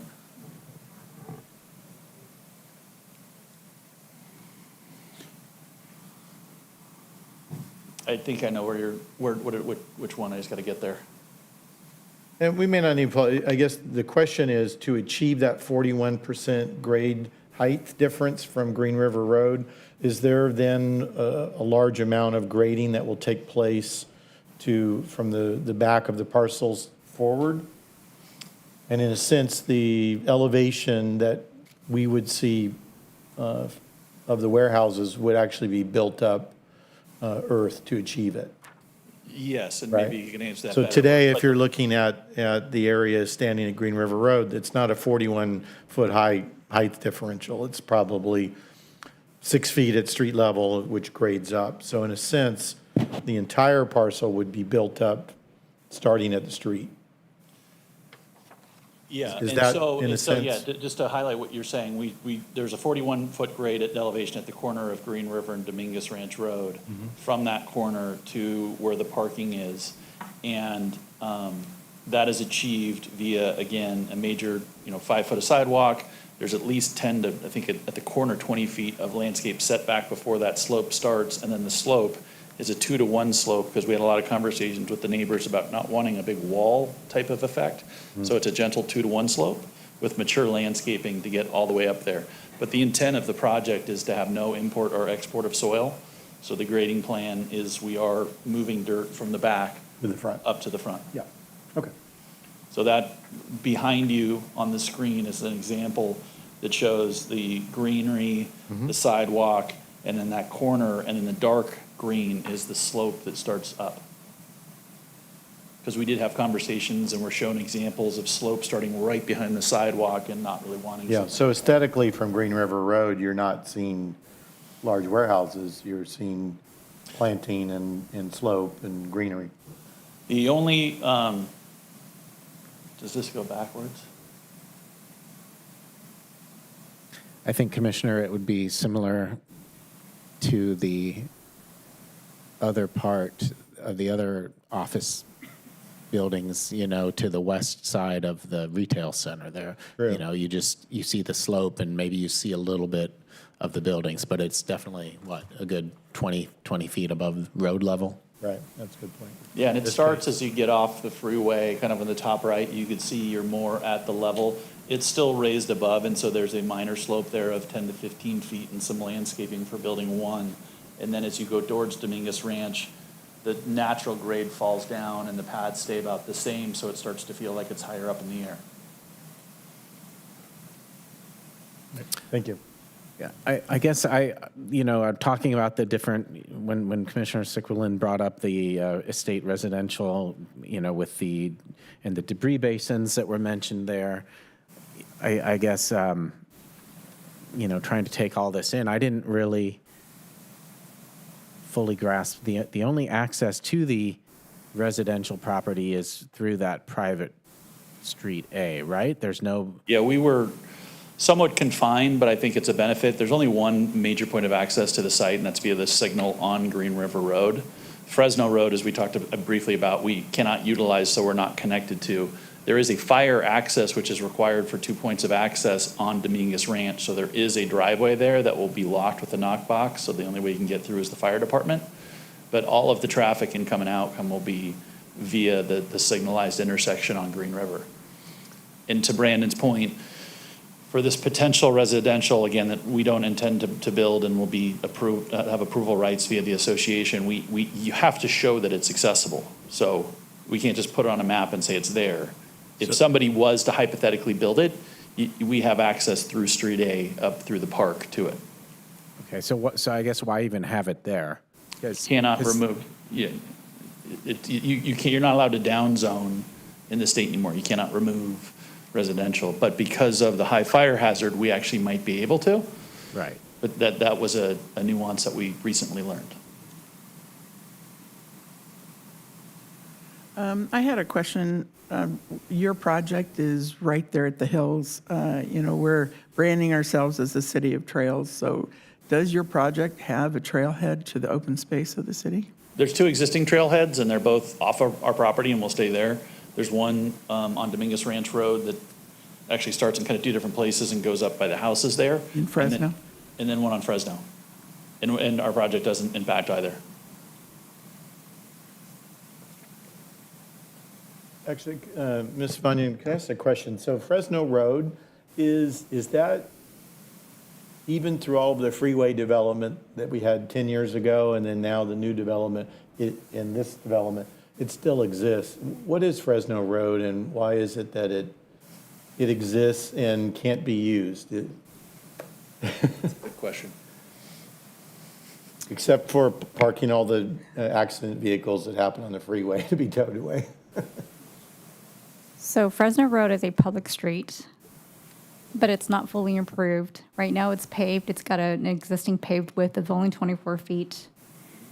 It's a little complicated in terms of why it cannot be improved, but it is under the MSHCP. So the entire project site and all the adjacent streets that abut the project site are identified by the MSHCP as being in a criteria area. And so because of that, there are certain restrictions on what you can or cannot do to these roads in terms of improvements. For example, Green River Road, you can only improve up to a total width of 118 feet. And I think Dominguez Ranch Road, you can only improve up to 68 feet or something like that. Fresno Road, it's not a covered road under the MSHCP, and we've had discussions with the RCA numerous times regarding the improvements on Fresno Road, and they've indicated to staff that we cannot ask for any improvements on Fresno Road, but we can only ask the applicant to repave what's out there, which is 24 feet. Unfortunately, I still don't get it. Yeah. So it almost becomes an access for the open space. It's used by CAL FIRE and all those other agencies, I think. I believe our fire department, they do utilize Fresno Road, and I can have our fire staff talk a little bit more about that if needed. Yeah, I'm just curious why it's never part of anything that's actually developed. I'll add also, as part of the JPR application that's in with the RCA and the agencies, they are discouraging use of Fresno Road because they don't want the public to access the RCA-owned open space and potentially, walk on sensitive plants or disturb the wildlife movement that's occurring there, et cetera. So that's the reason they don't want Fresno Road used, is they feel like if it is improved, it would increase public access to open space areas that don't have a designated trail, et cetera. They don't want people just walking around in their open space. So if I can, so this road was never originally in the city. When we annexed Green River Ranch, we had to take Fresno with us. So Fresno was originally in the unincorporated area of Riverside County. It's more of a service provider road because it allows you to go up into the terrain and is mostly used by service vehicles and fire vehicles. So we took it in when we did the annexation. So it was never part of our master plan street system. It's something we inherited. So we just kept it as is. But historically, it is really just a service maintenance road for that access to the back parcels that were originally in the county. All right, do we have further questions for staff? I have another one for the applicant, please, but not staff. Okay, well, we'll come back to the applicant later. If we have no further questions for staff, then I think we should open the public hearing. So, so that's what we're going to do. And I have several speaker cards. I'll call a first few right now so that the speakers can get themselves ready, perhaps even get in a line along the edge. But first I have David Hansen, I have Jonathan Daly, and then Amy Smith as my first few cards. And Ms. Sanchez, have we received any further cards since these were delivered to me? I just have one. Okay.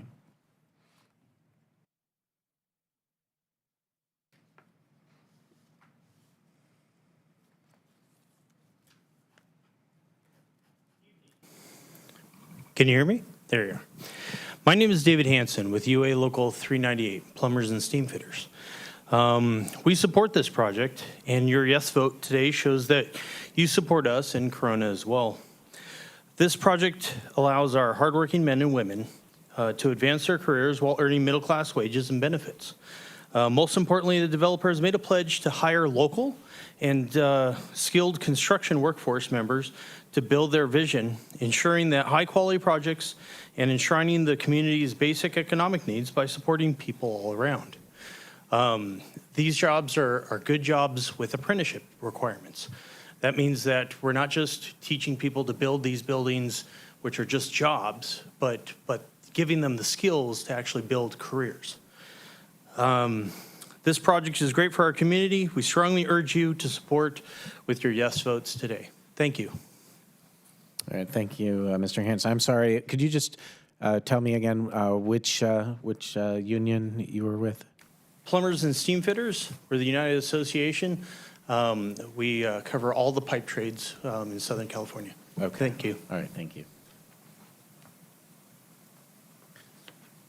Okay, yeah, next I have Jonathan Daly, followed by Amy Smith. Good evening. I'm Jonathan Daly. I'm a Marine Corps veteran and proud member of LiUNA Laborers Union. I don't want to repeat everything that was just said, but I'm a Corona resident.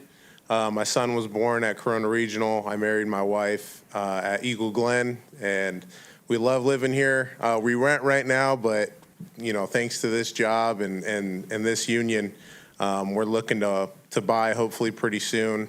We're here in support of this project as well. We're out of local 1184 over in Riverside. We cover Riverside County.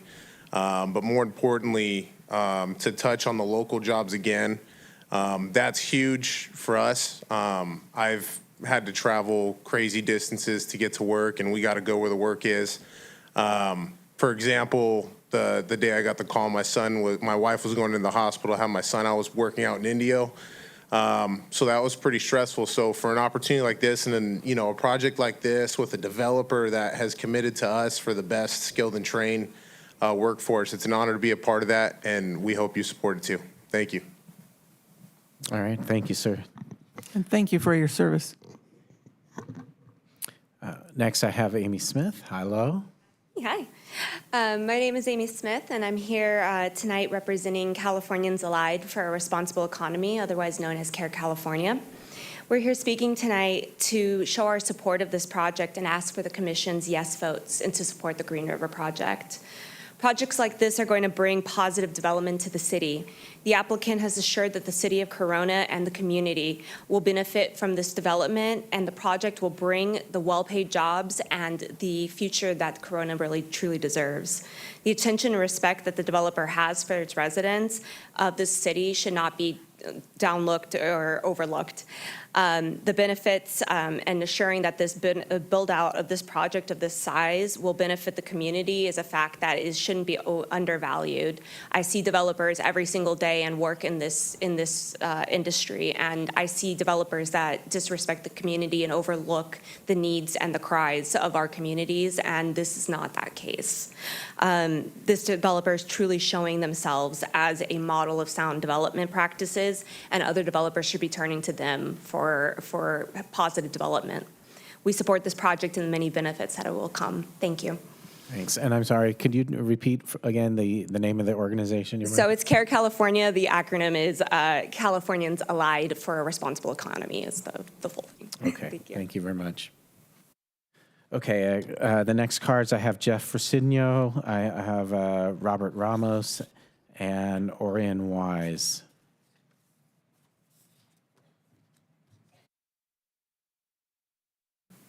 Good evening, Commissioners. Thank you for allowing me to come up here. And past Commissioner, I appreciate what you guys have to go through all the time. I'm a 30-year resident of Cerro de Oro also, and it was presented today as I'm in support of the project because based upon all the years I've been there, we've had other projects proposed like your Super Walmart Center and traffic that would be generating, and I've been involved with a lot of industrial projects. And this one, I firmly believe that would help reduce what the alternative uses are. So again, I'm in favor of this project, and thank you for having me come up. All right, thank you, sir. Mr. Ramos?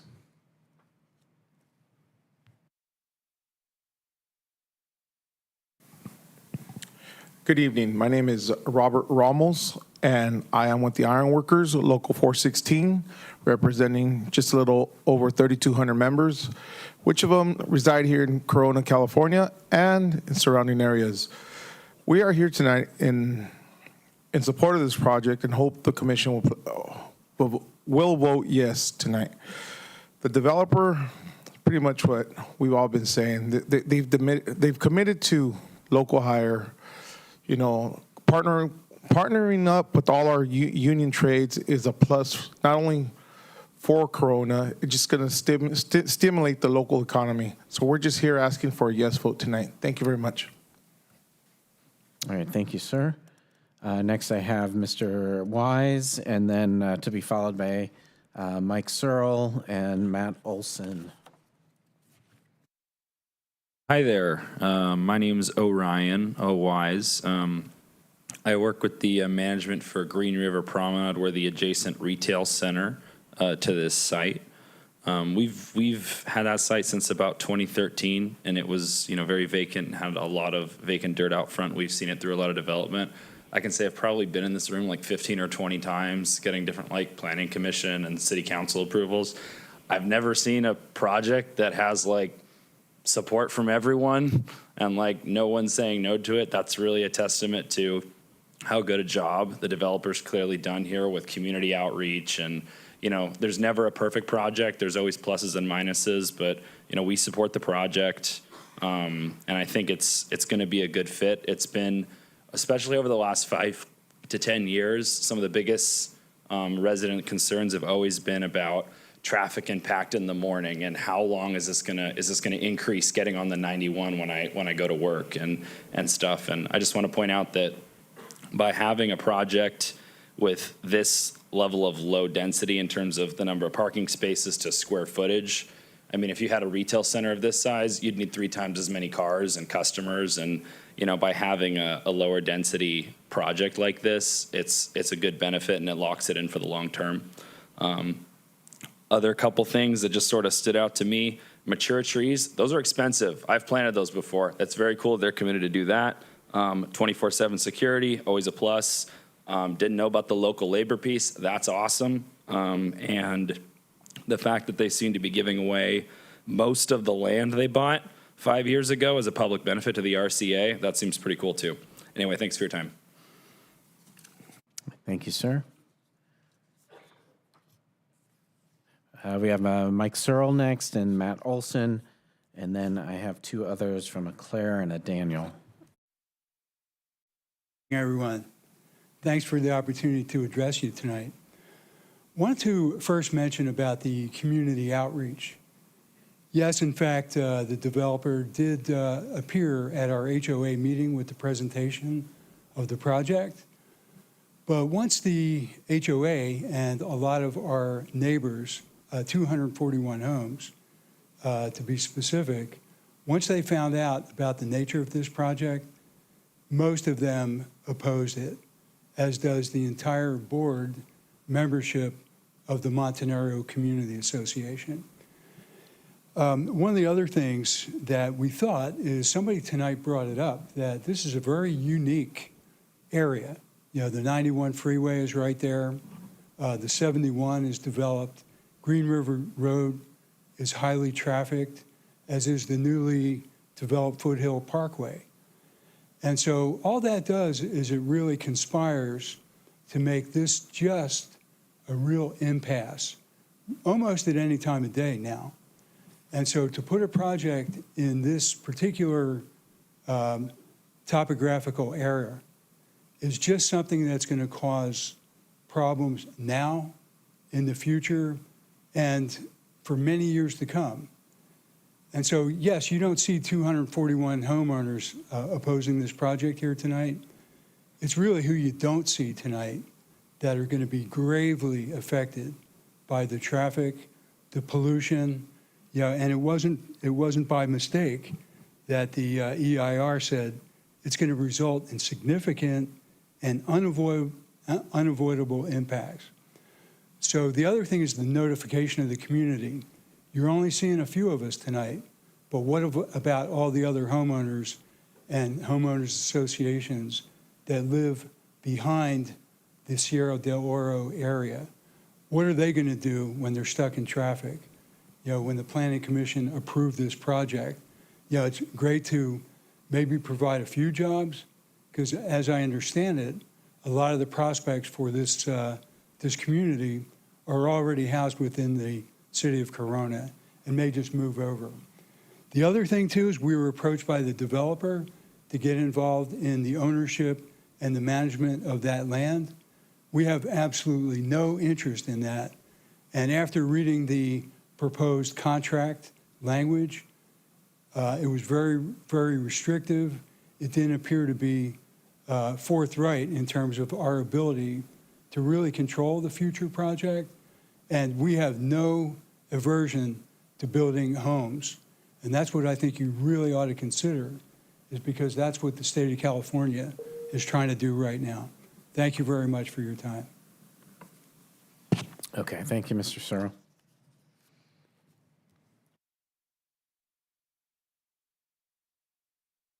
Good evening, Chair and Commissioners. My name is Matt Olson. I have lived in the neighborhood for 16 years. In that neighborhood, up the hill, in the Montanaro HOA.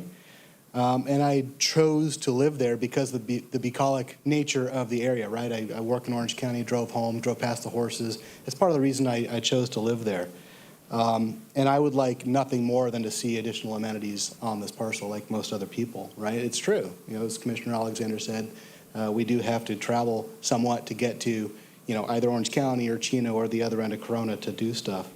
However, I do need to acknowledge some realities. And this is private property and it will not remain vacant, right? As much as we would like to see that, it's not going to remain vacant. The demographics have proven over and over again what works there. right? And we've seen other proposals for that property that are vastly inconsistent with our community, like the Super Walmart, in my opinion. And with each passing month, this land remains undeveloped. The likelihood of high-density residential increases with the pressures being put on local municipalities through state law. And personally, I would prefer good permanent jobs on the site for our existing population as opposed to adding additional population in those daily trips. Obviously a business park is not a super exciting thing for local residents.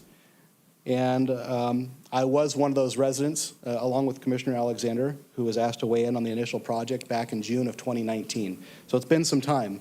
So I have the benefit of time. I have the benefit of having had the opportunity to wrap my head around this project, see it improve. And I have to admit, when we first saw the project, it was not something I was really thrilled about. We had some objections. It was 3 giant buildings. It has since been broken up into 4 smaller buildings and the 1 large remaining building.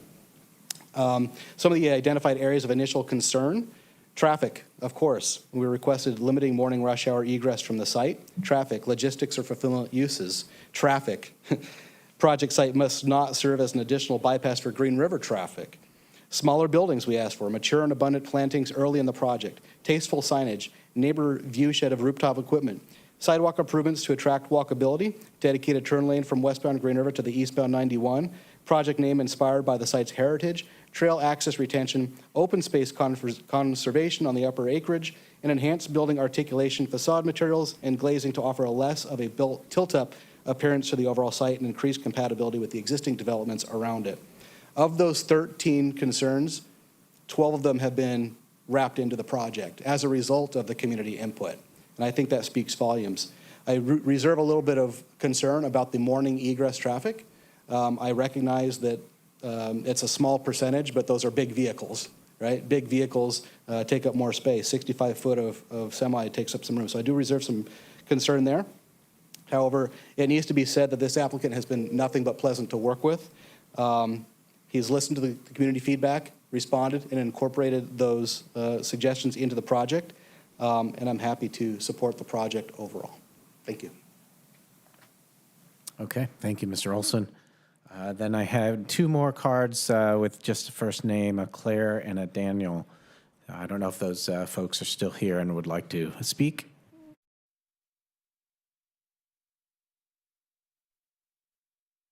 Okay, if I play the video, or how can I show the video? Well, tell us first what the video is. It's a video of the traffic. Of what? Traffic. Okay.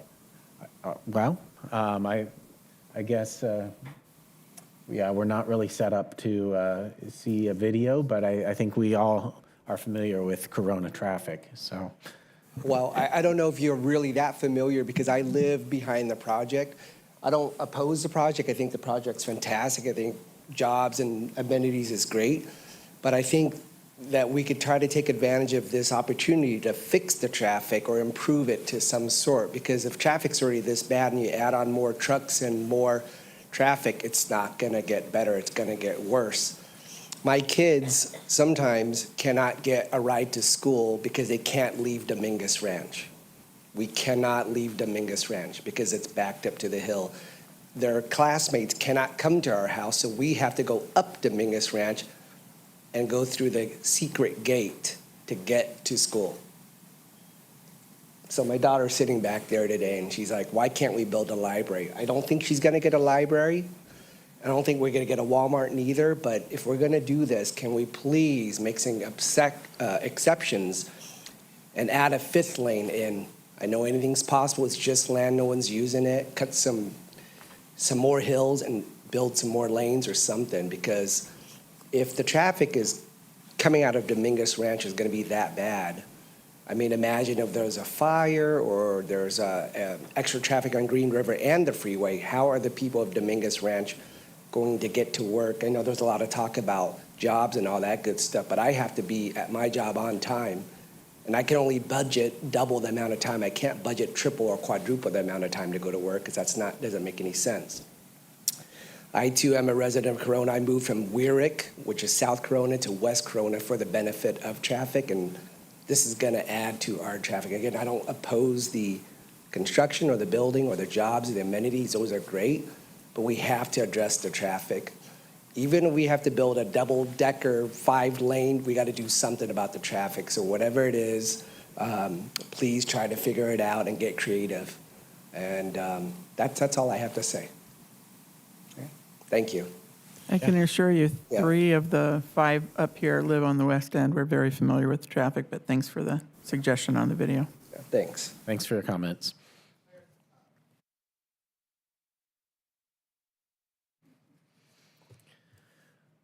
Okay, Ms. Sanchez, is that the end of our speaker cards? Do we have any written comments other than those that have already been provided to us?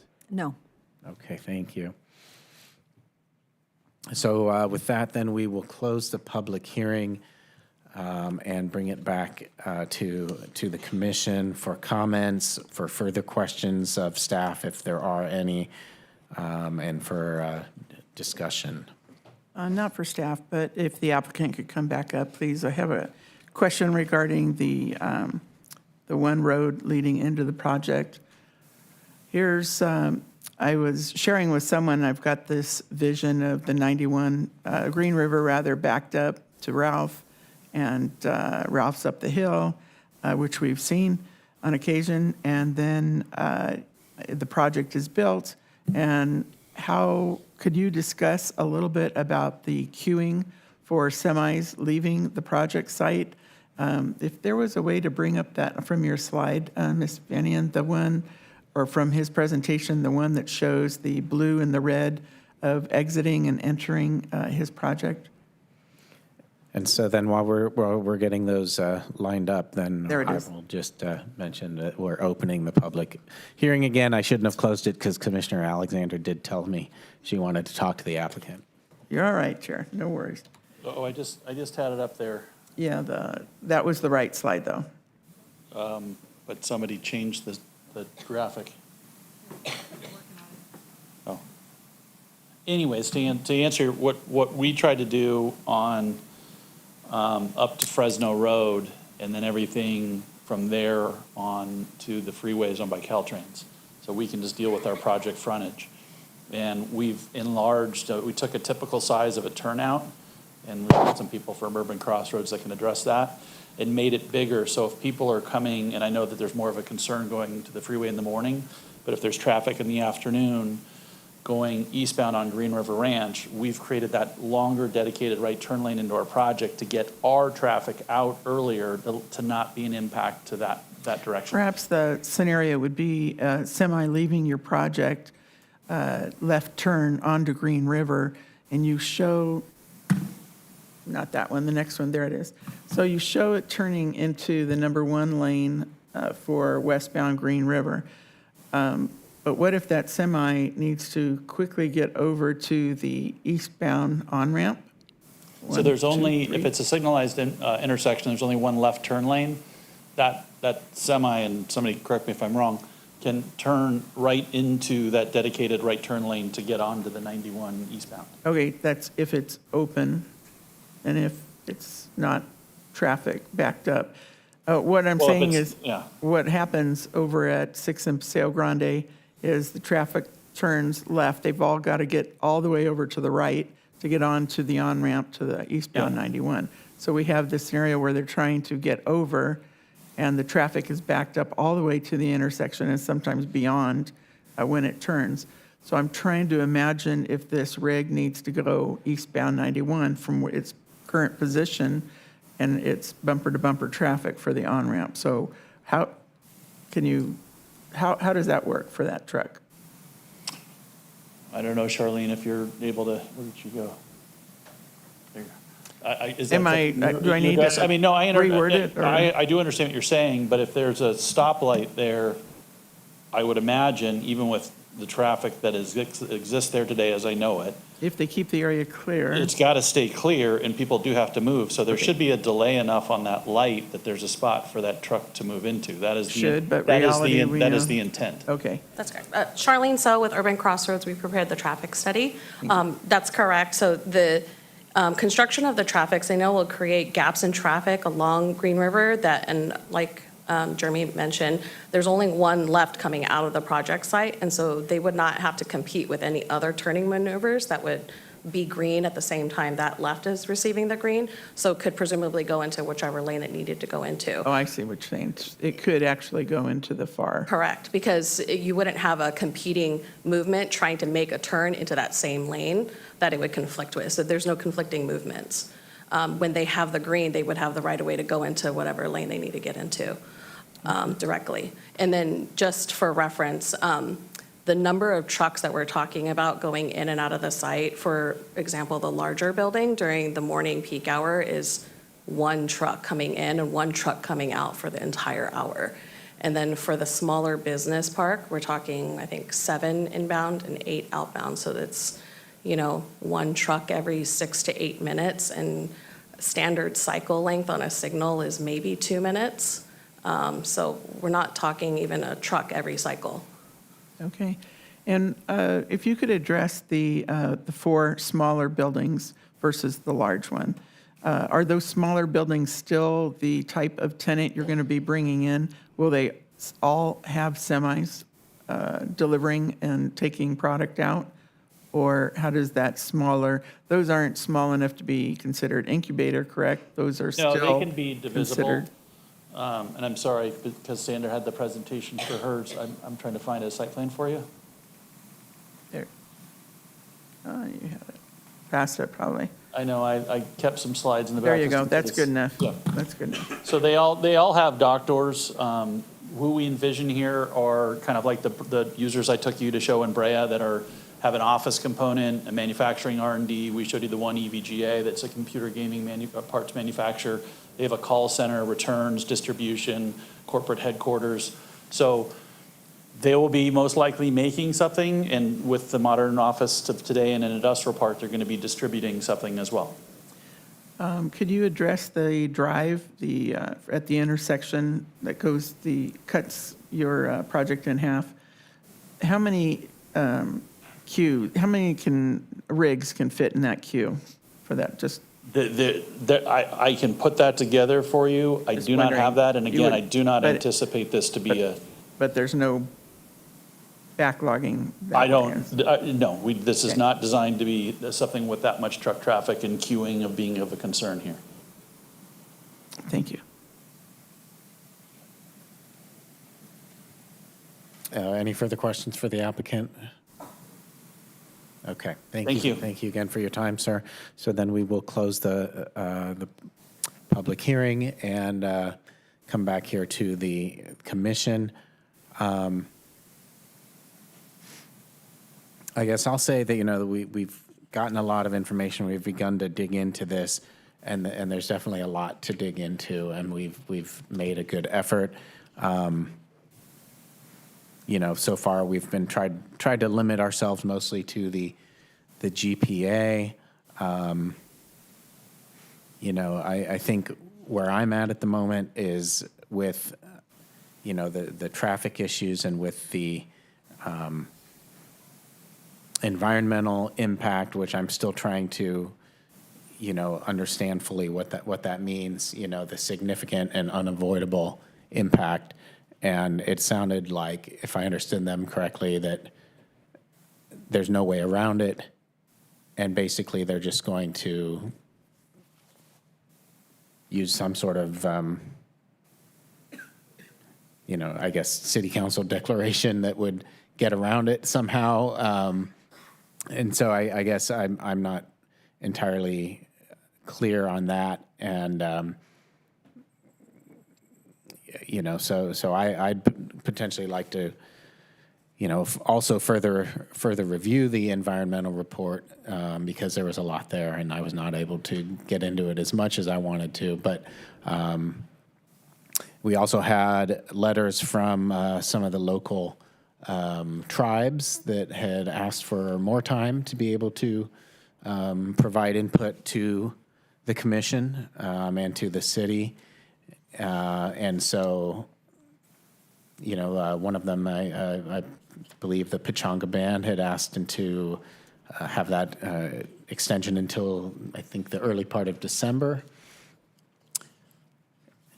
you know, and given the fact that, you know, all these things together, you know, my personal opinion is it would make sense to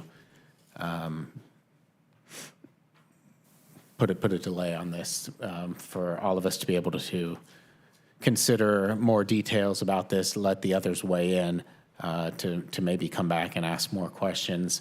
You know, this project has been in the works, obviously, for several years. The item numbers, you know, we're talking 2020 for the GPA, the SPA, and the precise plan. So, you know, for that to be in the works for 4 years and us have 4 days to, you know, have to figure it all out, you know, especially with these outstanding questions, that's kind of where I am.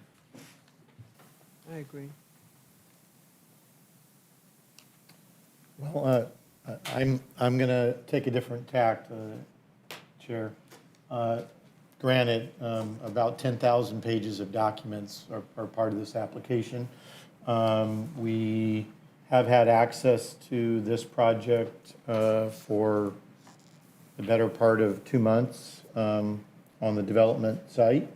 I do understand there is a lot here. And quite honestly, we've really only tackled one of the 4 application items. However, that stated, when you look at the preponderance of work that was done on the application before us, and you compare it to the application of 23, 24 years ago, you can't even compare them. This is a completely different use and a much better use of a site that is imminent for development at some point. And although there's a lot of information here, I think it's incumbent upon us to evaluate what's before us. We don't know what the future would be if there was another application. It took 20 years, 24 years to get to this point, not to mention since 2019, an effort to develop this large parcel to the best that it can be. And in every other project before the commission, we have always strived for, is this really the best use of this parcel? And has the proposal addressed all or nearly all of the concerns that exist in it? The environmental study in CEQA, we're always going to have to deal with that regardless of what project comes here. Traffic is ideally traffic is the only item that really stands out in the EIR that is a major concern. And quite frankly, we live in Corona, and you can't go anywhere in Corona without dealing with traffic. We abut the 91 freeway, and that dictates just about everything that we do. So from my standpoint, could there be a few things here and there that I think could be addressed? I have some thoughts on the other parts of the application, specifically the track map and the specific plan, but specifically looking at the general plan amendment request before us, I believe that it should be approved. I have a question. Are there representatives from either tribe here tonight? We have the letters. It was a request about, they're not asking for a lot of time as it is, but to address concerns about biological, and I keep flipping to find where it was, but I think I read something about burial grounds, perhaps. Can someone elaborate on that, and where are the members from the tribal community here to address that concern? So I'm going to start this off, and I'm going to let Sandra correct me. So let me just talk about the tribal. The tribes get such advanced consultation with the cities because we're required by law. So we actually have to consult with them before we even start the environmental process. So we've done that. They also get notification that the CIR was posted for a 45-day public review period, which was the same amount of time that the public was given. They also contacted our staff, and Sandra also provided them information and responded to them, and it went silent. So there has been outreach with the tribes. Why they're coming in at the last minute leads me to believe that maybe they are overwhelmed because they get inundated with all these projects that they're having to review, thanks to SB 18 and AB 52 or whatever it is.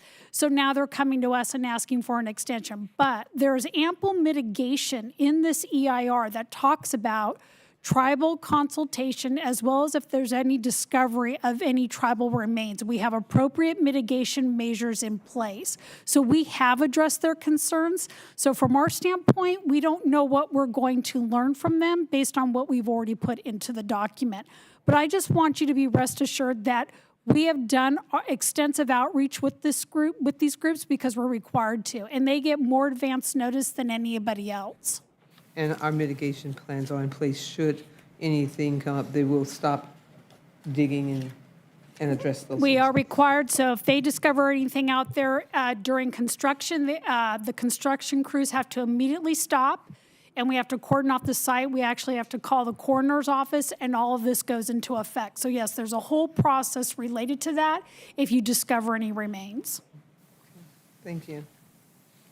One thing I wanted to add to my commentary, for me, two of the key points in land use that I think were significant here is the movement to open space and the ultimate transfer of that open space to RCA, which means that in perpetuity, this space will not be utilized for anything else but open space.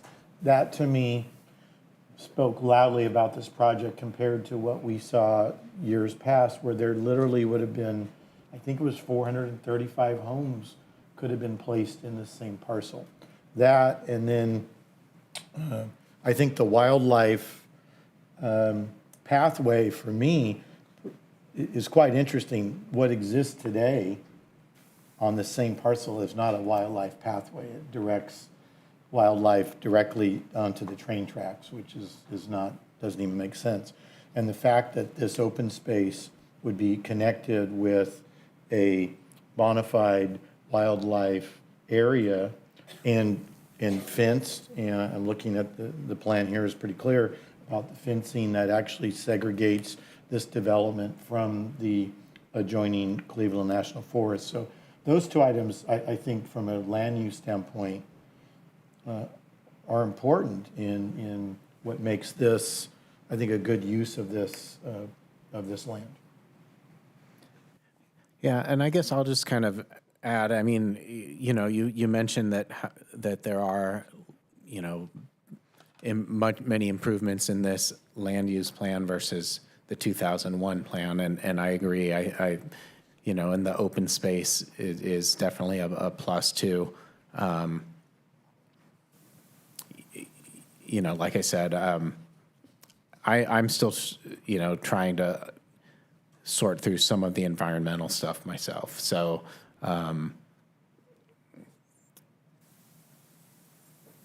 you know, and yeah, you know, I also don't think saying it's better than the 2001 plan means a lot. I think the 2001 plan probably wasn't very good and is probably not even feasible, which is why nothing's been built there for 25 years. So I think that's why we're seeing them come with something that's actually realistic, and they're trying to do their best, and I think they've done a pretty good job so far.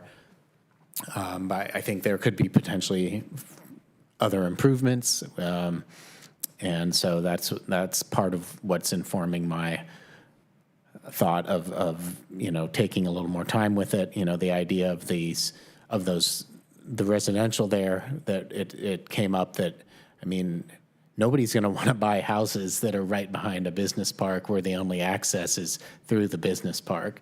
So, I mean, and they're saying it kind of came up late in the process where they found about the exception for the high fire zone. And, you know, I think we should, you know, maybe a little more time that they're able to iron that out and get this all, you know, a little more certainty. And I think I don't see a big problem with that. That's my point of view.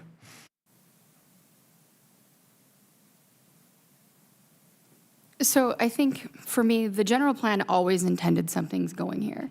And I think the resident, Matt Olson, said it really well and acknowledged that fact. His statement was, I'll take jobs over housing. Totally agree with that. And I think that actually will be beneficial to the traffic. I think the direction that traffic moves, time of day that traffic is moving, the job factor that's here will actually be a positive impact to the traffic rather than a negative impact to the traffic. So for me, I actually support the project.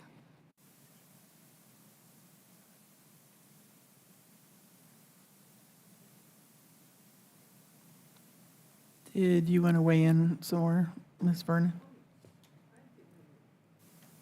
I supported the statement that, first, I was totally against big trucks on and off the freeway ramp at Green River Road. That's just ludicrous to me, to think about how much traffic there is. But then the young lady came and gave the number of trucks and the intervals in which they'll be moving.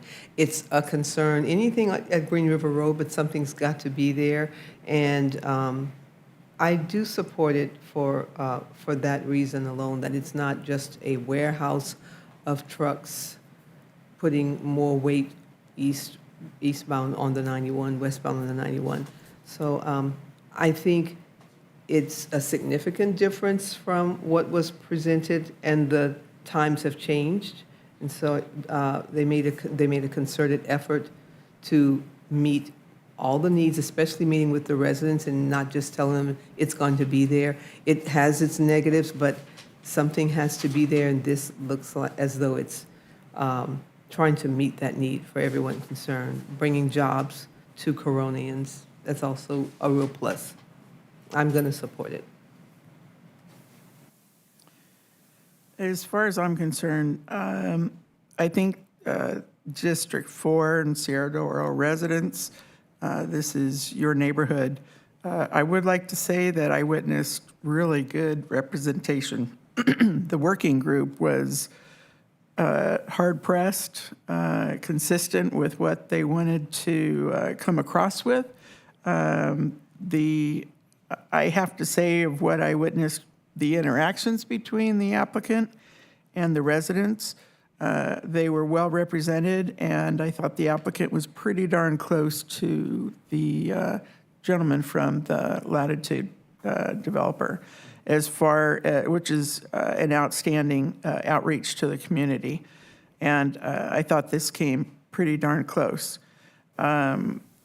The things that Mr. Olson brought up were, those are hard things for the applicant to come through and compromise on. He actually stated he's never worked with a working group before, and the community outreach was good. Traffic on Green River, I don't know that it's going to get better, to be honest with you. We have the influx of all the building in one of the traffic studies after Mr. Sicklin asked for the study, going through that report and bringing in the projects that are currently pending, not only in the city of Corona, but county of Riverside, and adding to those numbers. It's not looking good that we have any control over that. And we just happen to be the gateway to Orange County and also the 71 north to San Bernardino for jobs. So bringing up jobs, I think this is absolutely part of our general plan to bring and create more jobs here. I didn't know about the portion of being dedicated to hire local for the construction. I was only thinking of once the tenants were brought in, those employees, so those jobs that would be created local, but that was super to hear that. So I think it's a reflection on the applicant that he did come forward and bring all the resources needed to reply to the working group. So District 4, you were well represented. At SDO, you were well represented. I know, this isn't, I never imagined tilt-ups, and to be honest with you, when we went out to that field trip, I wasn't impressed with the Brea tilt-up. It was a tilt-up. But the point that he was trying to make is that the docking was done on the interior to insulate the exterior buffer away from that type of activity. And I was interested, we have several areas in the city where we have residents up high, we've got industrial buildings below, and even in Cerro Doro area, you have the retail with the Promenade Center there. And so I thought it was familiar to the Latitude project that came before us. And so I reached out to the El Cerrito residents because they're way up high, and Latitude is right below them. And the freeway noise is already there. And their concerns, and Mr. Sicklin can attest to this because he was at the meeting with the applicant, was that this noise, this activity would overcome their neighborhood. And there's no denying some of that does filter over. That's just going to be no matter what is built there. But the ones that I did reach out, they said they were even surprised how there is noises down there, but it in no way overshadows or even comes close to the freeway noise, which is unfortunate amenity, if you will, for this project site and the residences up the hill, Dominguez Ranch. So with that, I do believe that this does fit our general plan, and I would agree to support this.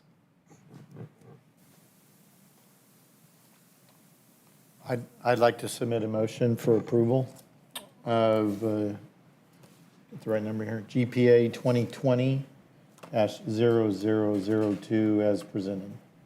I will second.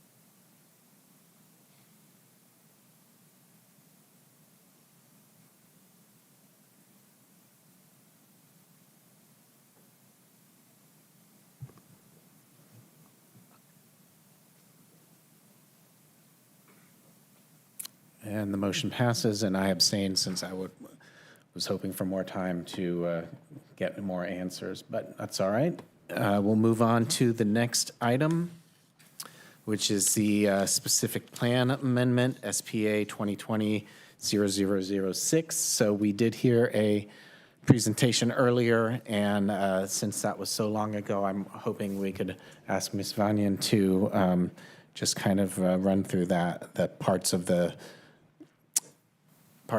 presentation related to the specific plan. I'd be happy to. Olivia, can we have the yes?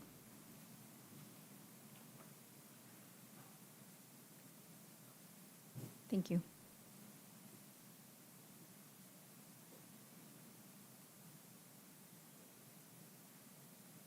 The specific plan amendment proposes to reorganize the zoning designations within the Green River Ranch specific plan. And the changes are to coincide with the land use changes that are proposed under the general plan amendment. So as you can see, the land use pattern is consistent with what's proposed under the general plan amendment, which the commission just approved a moment ago. And this is really to set up the zoning for the business park development that's being proposed by the applicant tonight. The specific plan amendment also updates several of the maps and exhibits and illustrations throughout the entire document, just to clean it up a little bit, because the document is just a little bit outdated, a little bit, and just over 10 years old. It also updates the permitted uses for the zoning designations, as well as the overall sign program, and it updates the landscape plant palette for the Green River Ranch specific plan. And that's a recap of the SPA. Okay, then we will have questions for staff on this. Thank you. So I'm still hesitant about the planning area 4 as far as general commercial and some of the uses. I don't want to see another gas station when we have so many in there. How do we go about to either conditionally not approve or conditions? How do we do that? Is there a way to do that, Ms. Van Yen? What we can do is we can just remove the use from the commercial zoning. And I did note earlier that you brought up urgent care and postal annex. Those uses are allowed, currently permitted uses under the general commercial zoning. And I do want to make note that automobile service stations are not permitted by right. They would be permitted by a conditional use permit.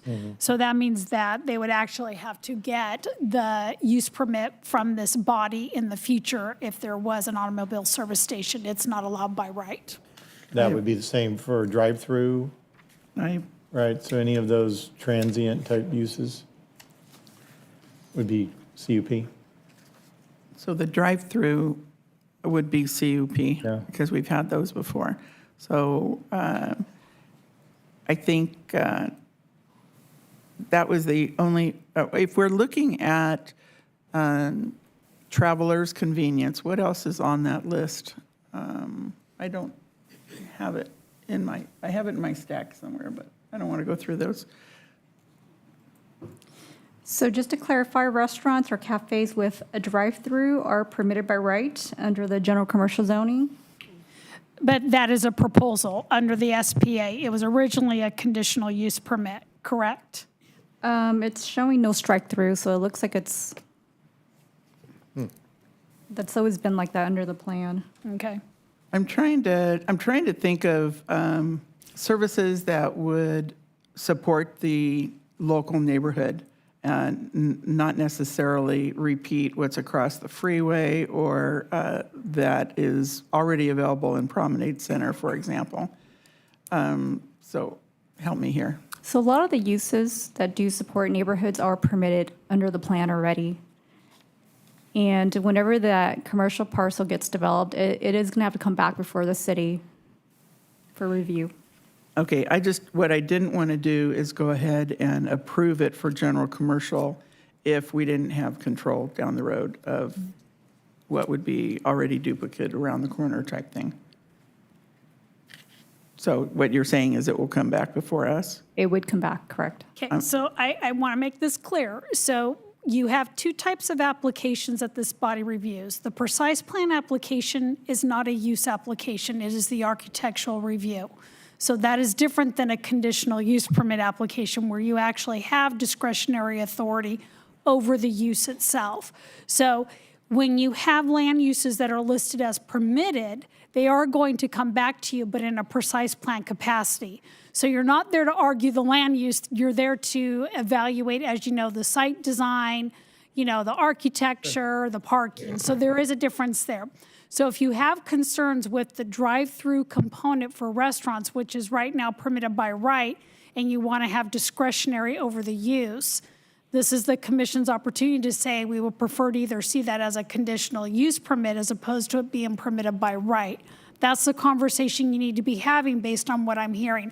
I just don't want to mislead you that when you're looking at a precise plan and we're telling you the land use is allowed, you're here to look at the architectural and site design. Right, I think, Ms. Alexander, I think your initiative makes sense. If I think of the location, the gas station literally right up the street here that we returned back and requested that it be changed because it had a drive-through component in it, and they came back with a much better plan.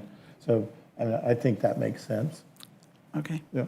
So there were two different points, I guess. There were the gas station component, which we're hearing is not allowed without a CUP. But then the drive-through, that use is allowed, but the drive-through itself needs to be what? No, it's allowed. It's just the precise plan you're reviewing, not a conditional use permit. Okay, so like when we reviewed like the Starbucks with the conditional use permit? Was that because that's a different zone classification? Okay. So my point is I want to be able to steer this in the way where it's residential focused versus travelers convenience focused. So to do that, we would need to ask that anything with a drive-through require a conditional use permit here in this specific parcel. So we would be adding a condition to any potential approval. Your recommendation on the SPA would be to change that from permitted to conditionally permitted. I'd be okay with that. Can I add one other item I wanted to ask about, because it may add to the conversation? If I could talk about signage, Ms. Vanyan. When there was a graphic that showed, there we go, thank you. Just to clarify, the large blue cross-through square at the top is a freeway-oriented pylon sign, correct? Correct. Due to the shape of this parcel, the land itself sits down well below the freeway on-ramp, both the existing freeway on-ramp and the new on-ramp. And one of the things that I want to be, I don't want our first, I guess I'm making a statement and asking a question. This would be the first sign as you enter Corona. And the pylon sign, what would be the maximum height that would be allowed under this program of that pylon sign? 45 feet. From the freeway. From the freeway view. So I would think that this could be like a 70-foot high pylon sign. Because the parcel sits below grade. I think the new retaining wall is probably 35 feet high. So what specifically would be the allowable height here of that pylon sign? The height is measured from the grade of where the sign is constructed. Okay. So that's how we measure it. Right. And so we've had past applications before us where this body had to evaluate requests to exceed that height. Would that be under a separate application? Would that be within this specific plan? When the commercial parcel gets developed and the owner of that parcel desires a taller freeway pylon sign, they would have to come back and amend the specific plan to allow for, or they could do a variance to exceed the height of the zone. Yeah, I guess so, Commissioner, if you kind of understand my thought process, we would have a 40-foot high at grade, but it doesn't even get above the freeway, so in a sense, the pylon sign doesn't even make sense as shown. So are you suggesting go for monument? Or I'm suggesting ground level, or- I would not want us to have to come back before us and have a request for a pylon sign that's 70 feet high. I think. Even the though look it of says that- 45 foot here? So I guess I have a Right, question. It's above the grade of the parcel. And so right now, that new freeway on-ramp is probably at least 30 feet high. So this pylon sign that's shown here would It negates the sign negate the completely. effect of the Yeah. sign without the applicant having to come back later and request another review of the signage. So are you talking about a conditional? Yeah. I don't know if we can condition that the applicant can't come back and ask for a higher pylon sign. No, we can't prevent someone from due process regardless. They can always come in and ask for a variance or want to process an amendment. We have procedures in our ordinance that allow that to happen. So we cannot deny due process. It's something that will have to be evaluated at that time. But you are correct. The 9171 interchange connection project is changing that elevation of that pad. We are dealing with that right now with the billboard applicants on that site. So Right. it's something we can't perceive as to what's going to happen, so it just needs to be evaluated at a later date. So really, there's nothing that we can do specifically for this item tonight? You have the height limitation at 45 Yeah. feet, and that's where it's at. Okay. I have no other questions. This might sound crazy. Should we condition, I'll say sign one, that there is some City of Corona representation on that sign, this being the first sign for the City of Corona.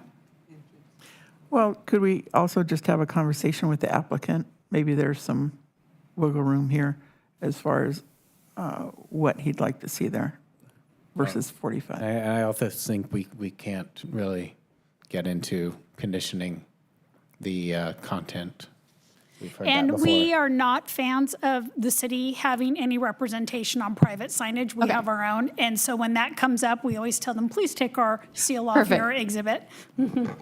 But actually, that did bring up an interesting comment. We don't know what the applicant intends to do with this pylon sign, right? It's just listed as allowable, is that correct? Correct. He's not building the commercial parcel, so, So that pylon sign is solely for the commercial parcel? correct.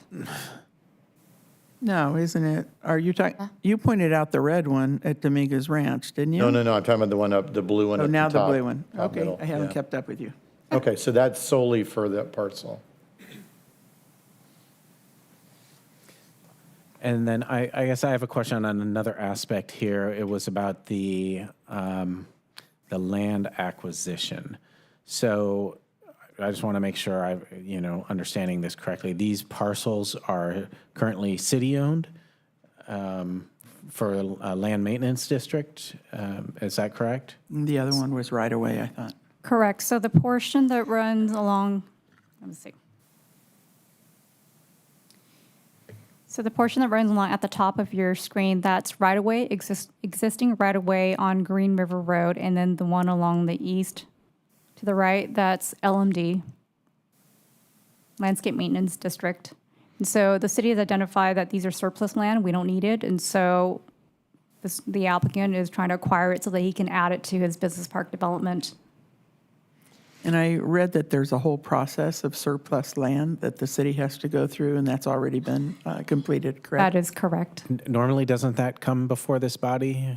I don't remember this one doing that, but, It does not. okay.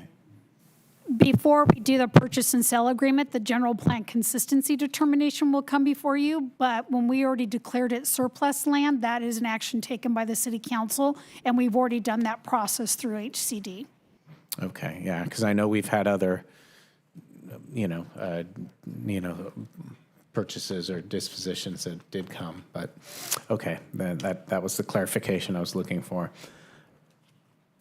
Do we have further questions for staff at this point? Okay, then we will open the public hearing up. I do have a lot of these cards had wanted to speak to multiple items. So at the risk of calling everybody who doesn't want to come up, I'll just tell those who already submitted cards to come up and speak.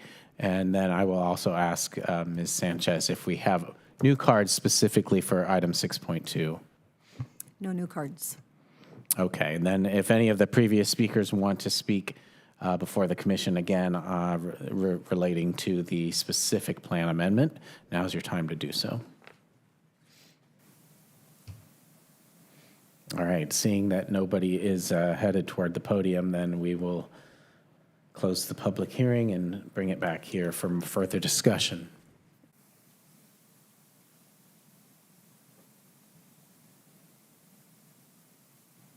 So was there, I know we were talking about the pylon sign some, and then the idea of the use.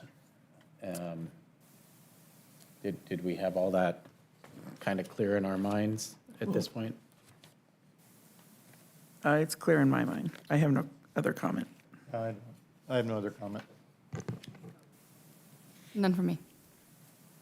Okay, then do we have a motion to consider? I do have a question, actually, for staff. What stood out to me, besides the residents' email, and thank you for all your emails, we did get copies of them when we read them, stood out was Northwest Mosquito and Vector Control District. They have, they're seeing, as according to their letter, they're seeing a rise in, obviously, transmitting pathogens, And anytime there's a disturbance in the soil, which the grading would be, this project would be, they would like to be involved and get in touch with the applicant. At what point can we condition that they have a meeting with the author, the doctor who wrote the letter, and that they stay in touch considering their concerns that were outlined in their letter? I don't know what part we... If you want them to do consultation, is that what you're asking them to do? Right, because they're offering their services and with the Okay. concerns with the project, and if we can condition that they hold a meeting. You would want to do that on the precise plan application? I didn't know which one. Okay, yep. thank you. Never mind, Chair. Okay, then I'll entertain a motion from any commissioners. I'll go ahead and move to approve the specific planned amendment, please. With the condition that you mentioned? Sorry, with the condition of the Drive-in. For the PA4, for the planning area 4, that the drive-through would not be by right, but it would be by It would be a CUP, would have to conditional coming back to us. permitted use. That stipulation, I move to approve. I will second.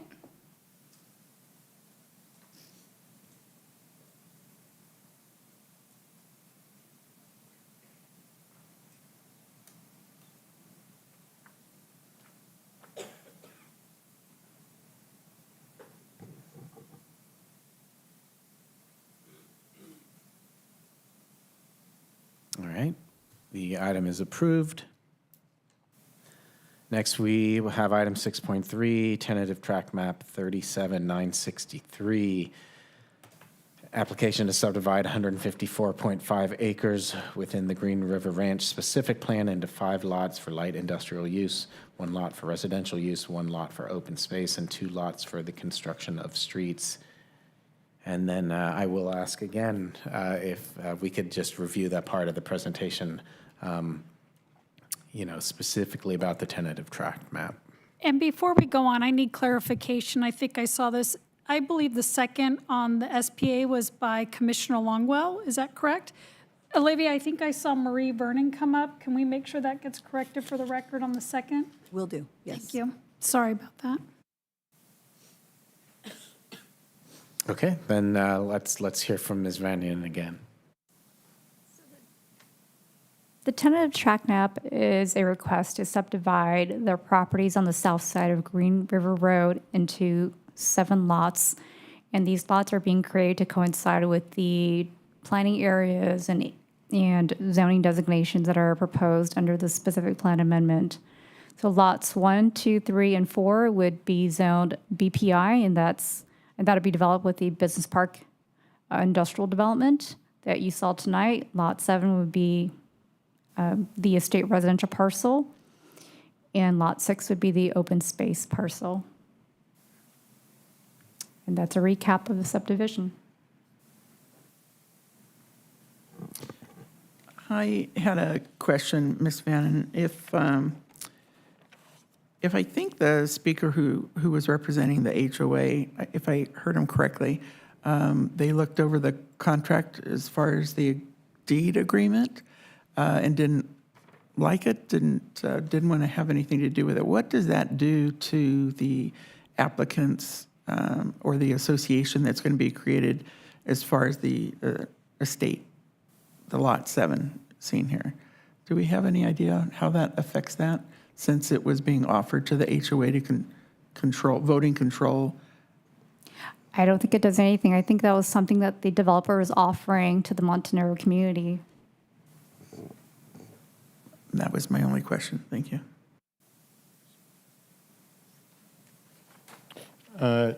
You have to kind of flesh that out a bit further. I didn't understand that process. So that is something that the developer chose, but if I understand, we are assigning a usage type to a tract map that says estate residential. Are they legally bound to get the adjoining association approval in order to eventually develop that as housing, or that is just a They're not required to. I think that was just the good something- faith Yes. approach? But there's no requirement, so There's no requirement. potentially this could be sold to another developer and they could develop homes here, and the only process they would move through would be the precise plan? Correct. And, yeah, And a future subdivision map would have to And come so- back. okay. And could we talk about the number? What scenario brings this to a higher number than 32? Is there any scenario that would do that?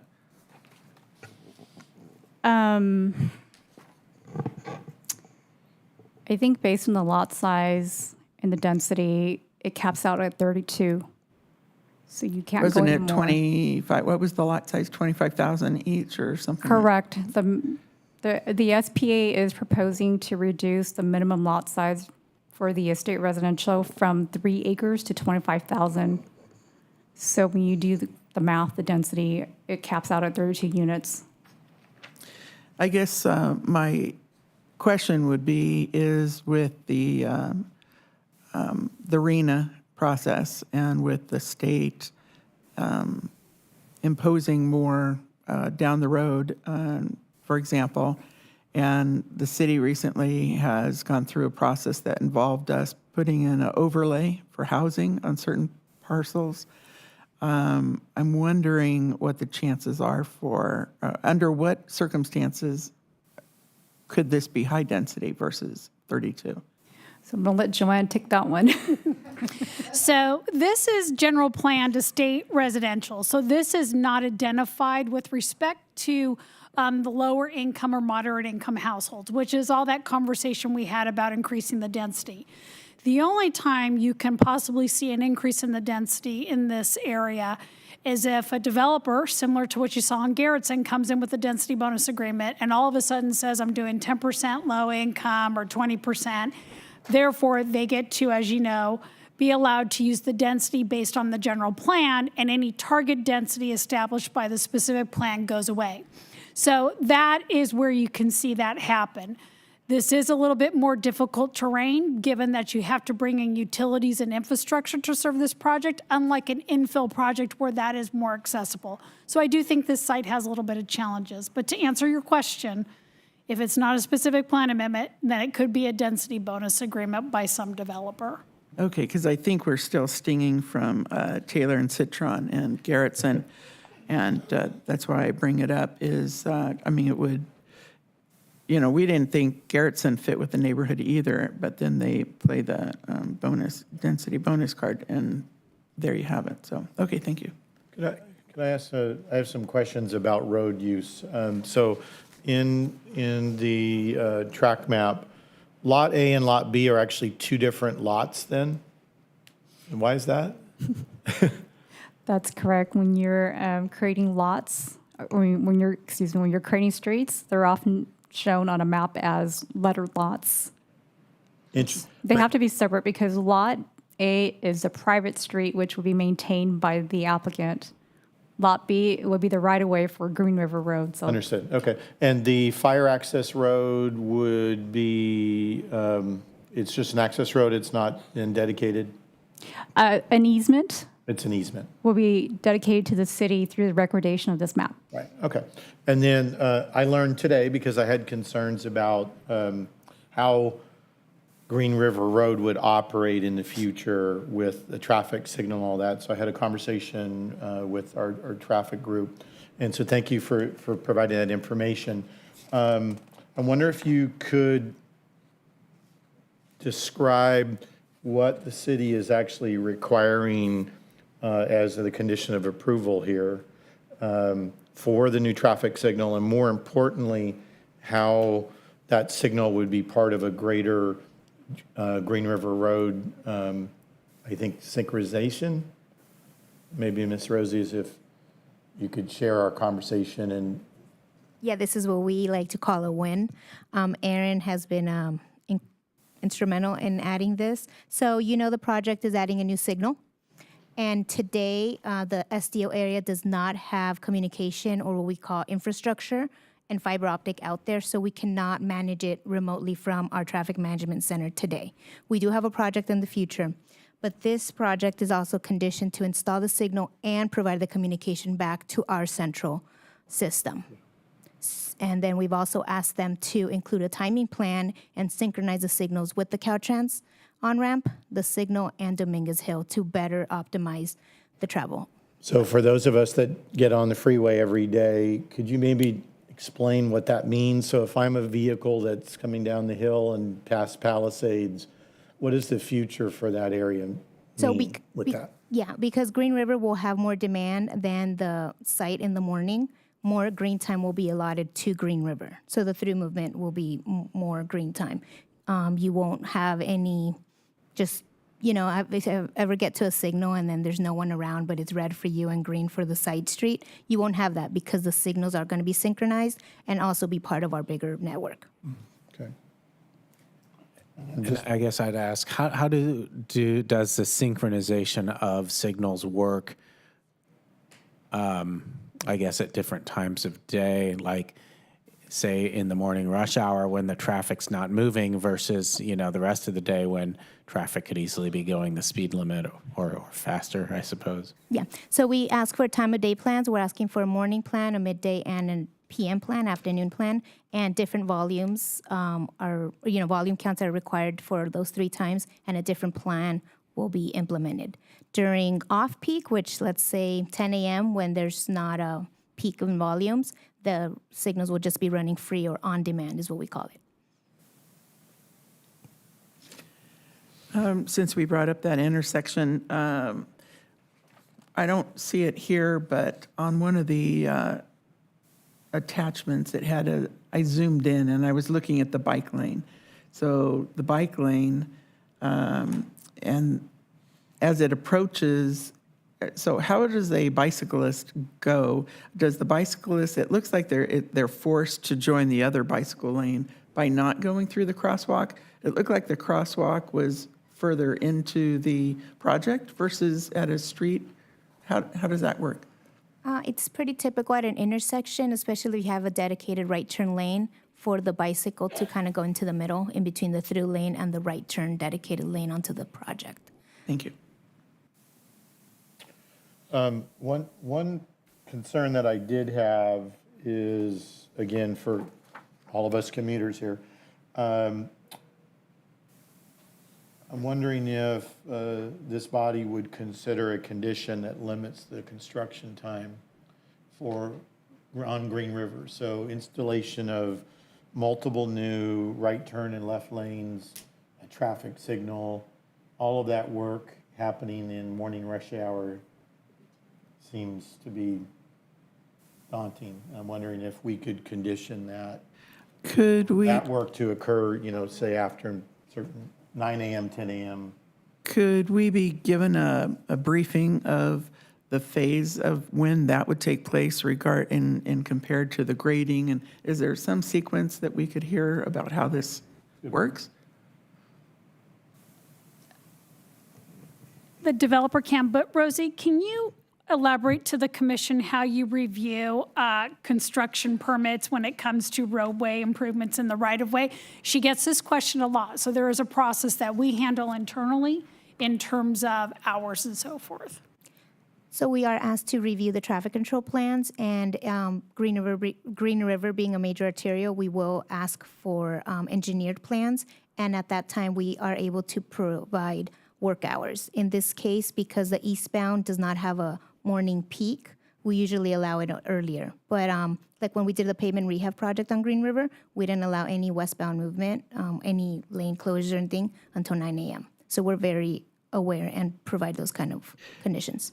Could there be a clause in there to say 9 a.m. because that's the end of the peak of the commute time?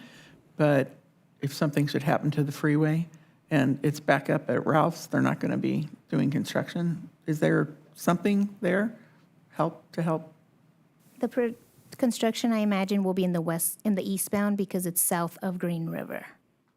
But I think you're talking about like when we're constructing the traffic signal. Yeah, we can definitely do that. And That those and are there's the a kind- left turn lane Yeah. being added Yeah. as well. Correct. So yeah, we can definitely do that. And those are the kind of conditions we do, especially on Green River. Thank you.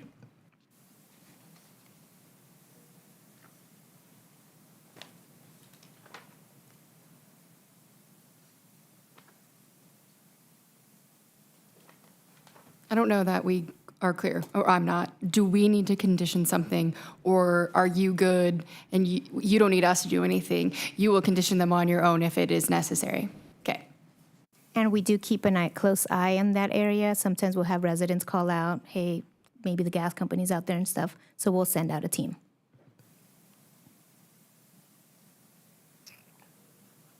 I guess I wanted to go back to the idea of the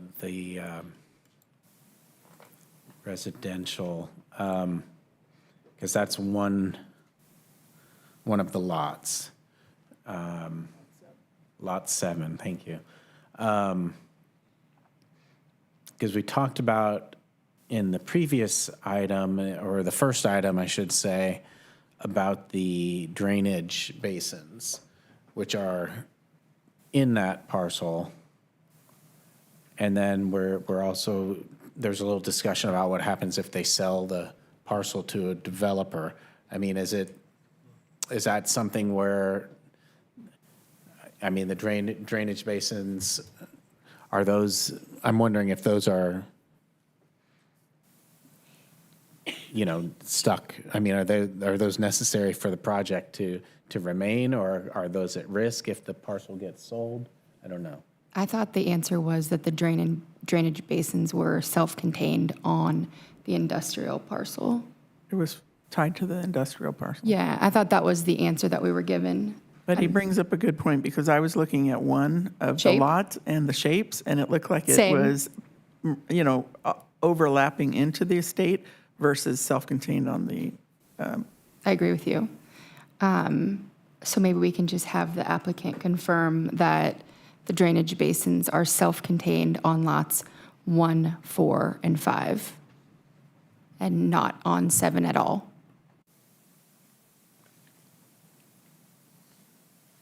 Good evening. So the debris basins are located on Lot 7, and they are there to basically provide that drainage protection for the development pad. So what you kind of see in the image on the screen is somewhat of the outline of the basin areas, but they are located on Lot 7. Yeah, and there was a slide from one of the many, I wouldn't remember which one, but that did have a more specific, there we go, thank you for bringing that up, which does show exactly where the basins are.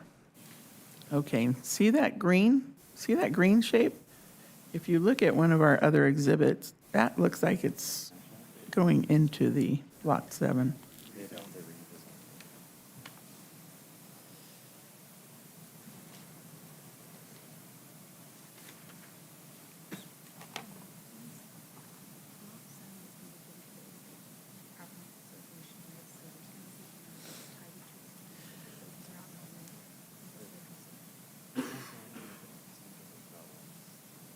So I think that completely asks your question, though, like what happens if they develop the residential parcels? What happens to all of the debris basins and everything else?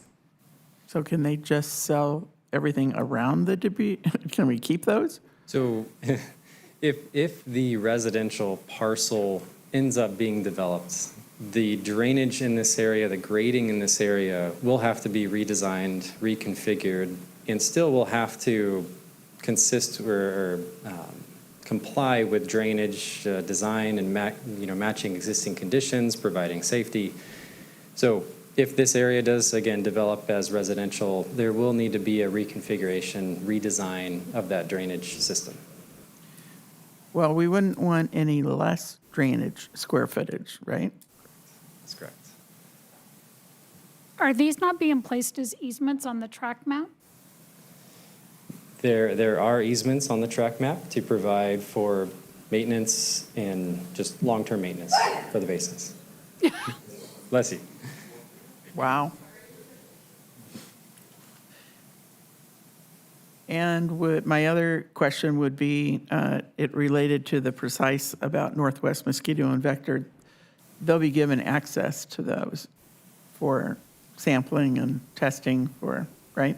That's correct. The easements also cover the access roads that you can kind of pick out in the site plan on the screen. There are access roads to each of the basins. Okay, and that'll be discussed in your meeting with them. Got it. Thank you. So just to clarify then, the 4 drainage basins are part of an easement for the project, regardless of what happens to the estate residential in the future. No, if the estate goes in and gets developed, they'll have to redo all of that. Right, but they would have to come in and work through revising easements and changing all of that. That's what I to achieve understand. it. Yeah, okay. I have a question. The estate residential for ADUs on those, where is that addressed? If they come, I believe Ms. Clotter said, if they come in with density bonus, there's ADUs, we can't do anything. You can do ADUs by right now anyway in a single-family zone. So regardless of density bonus or not, they would get ADUs. Oh, okay. You know what, so with that, I'm not sure, Mr. Mape, if it was you or another entity, someone mentioned the potential that the estate residential could be disqualified altogether because of the fire zone. Is that just an outside whim that we hope could happen, or is there potentially, has there been research for that has validated that? And if so, then what does that mean the next step could be? So we have done the research on that, looking at the SB 330 law, and staff has clarified that the entire site is in a very high fire severity zone. And with that being said, there is an exclusion in the law that says that the no net loss is not applicable to properties that fall within that severity zone. So this is what we discovered when we were trying to look at the general plan amendment. And so is that thought process incorporated anywhere here? What would be the next step? after Again, today? yeah, I was going to say, this is, and appreciate Joanne articulating that, because this has recently evolved. With that, we're fine if we are legally allowed to remove the residential. If you want a condition that the residential goes away, But doesn't that impact zero net loss? Oh, it does not, because of the okay. high, The high remember, fire. we've talked about this forever, but now that's the rationale, I and see. that's fine. Then there's no need for an agreement with the neighbors. It just goes away. So before we pursue that, has the city definitively vetted that? And is that something that this body should discuss? So we could go back and take a look at it if you like, and then get it implemented before it goes to city council. We talked about this with our legal counsel and their legal counsel, and they actually had a housing specialist confirm that if it's entirely within a high fire severity zone, then yes, the law does not apply to them. So this was all late breaking in the last week when we were trying to make sure that we were doing the proper findings for the project. So could we ask that if at the end of the day it comes out to be true, that it would be added into? Yes. Okay, thank you. We would want the So what- ordinance to be adopted as such by the council. What would it then change to? Would this become open space? It would probably just become, and I don't want to speak out of turn, but I think it just becomes land that's going to be maintained by the association. Just stay in its current Oh, state. actually, I'd be more comfortable if we could convert it to open space. And, yeah.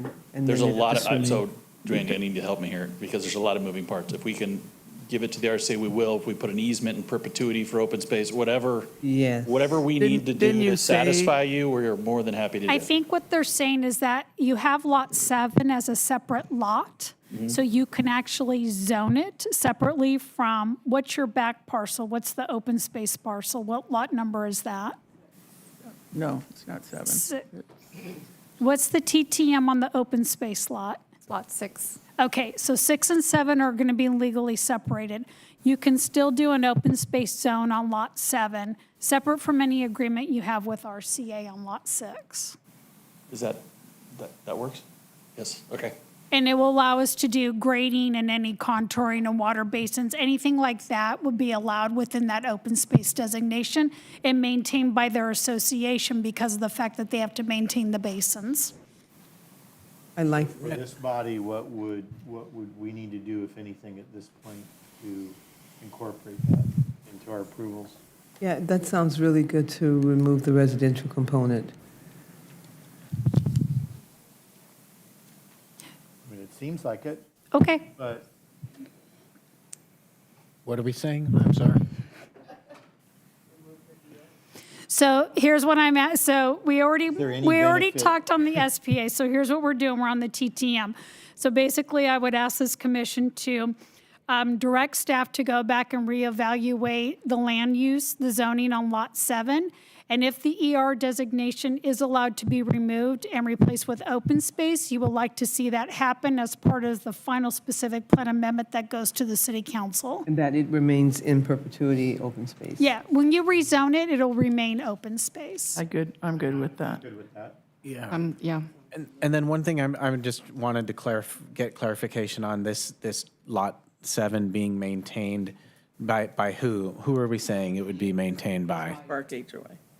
By the business park? Yes. Yeah. So when you're saying the association, because we were talking about the homeowners No. association earlier. So they have a property owners association affiliated with all of their common amenities, and the basins need to be maintained privately by them. It's not a public basin. Yeah, that would definitely mean that fire mitigation would be maintained for the businesses.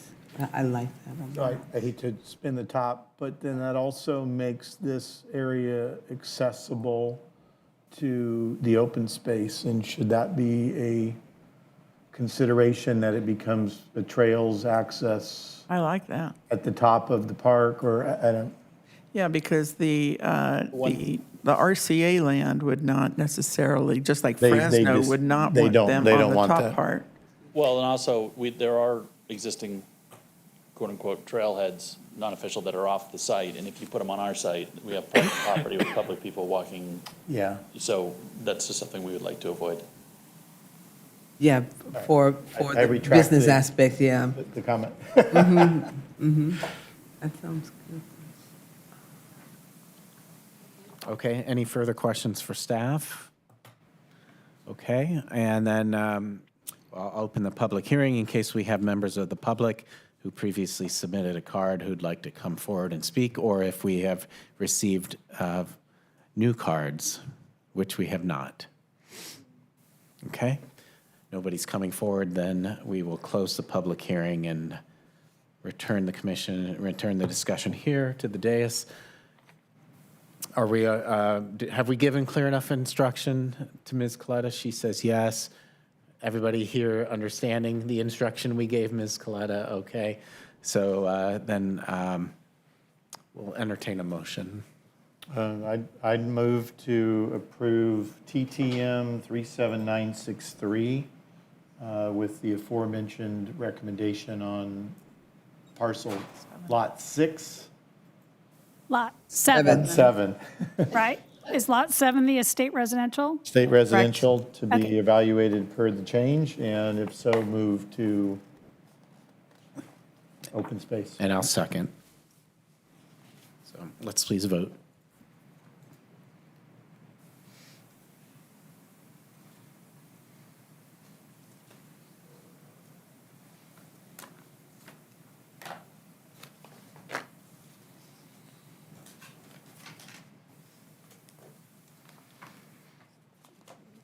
Okay, motion passes. Then we have item 6.4, PP 2020-0004, a precise plan application for the review of the site plan, architecture, landscaping, and other features associated with the proposed development of 5 warehouse/industrial buildings totaling 746,167 square feet on 49.31 acres, located on the south side of Green River Road between Fresno Road and Dominguez Ranch Road. And then, were there slides, Ms. Vanyan, specifically for this precise plan? Yes, would you like me to give a recap? Yes, please. Precise plan covers the site planning, the architecture, landscaping, and the overall aesthetics of the development. So here's the site plan. The precise plan proposes 5 warehouse industrial buildings totaling over 700,000 square feet.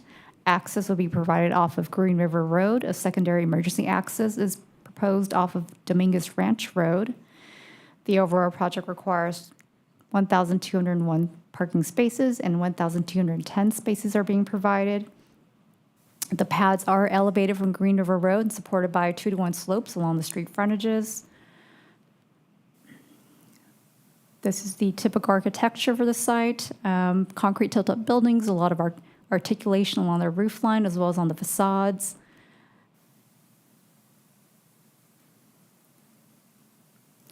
The project signage includes a total of 5 monument-type signs along the project's street frontage.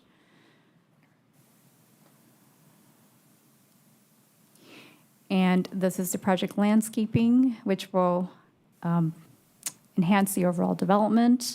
The landscaping also serves multiple purposes. It provides parking lot shade for vehicles, mechanical equipment screening, helps to provide defensible space from wildfire, and it helps to provide erosion control for the slopes that are going to be constructed on site. And I think that's it. I don't think we need to go over the public improvements.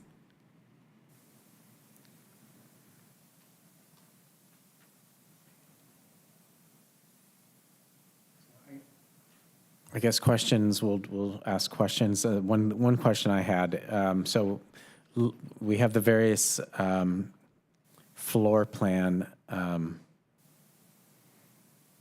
slides, and but basically, there's not a whole lot of detail, because right now these are mostly just going to be open spaces until they're subdivided and for tenants. Is that it? That's correct. So I don't think the applicant has identified any users for these buildings yet. And so when he does have users, they'll come in the process, tenant improvement plans with the city, and those plans will create the space within the buildings.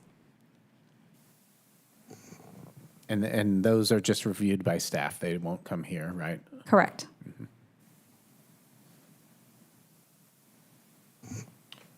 I had some questions for the applicant. If you could come forward, please. Oh, do we have any questions Sorry. specifically for staff first? Sorry. No? Okay. I just have one. Yeah. Sorry. I noticed that there is landscaping that's going to occur at the Fresno Road area. And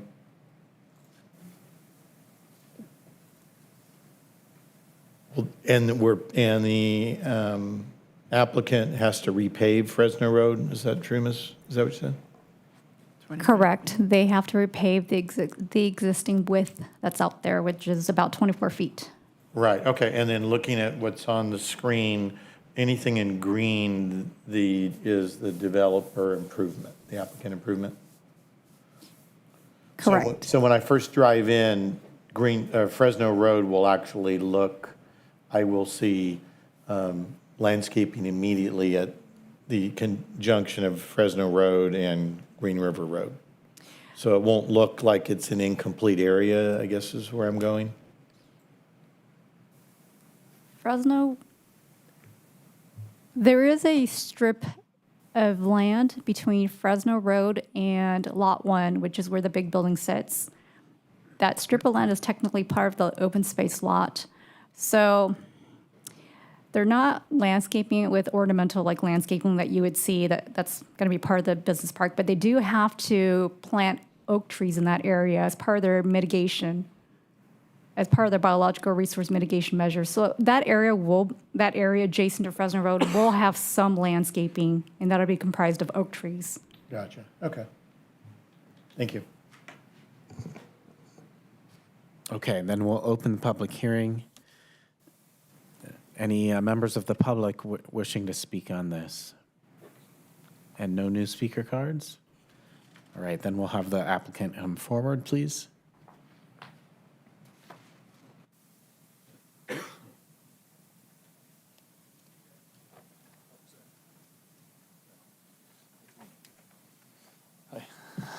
Commissioner? Thank you. Sorry about that.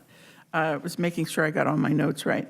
So if I can flash back to the working group discussions, and we really hit upon, the discussions really hit upon the building articulation. And I don't think you showed us the new and improve. Do you have those? Yeah, if you go to my presentation, and I apologize, we updated it, and I don't know if I had officially submitted it to the city, so however we have to do that so that you have the right elevation. Are we on my PowerPoint?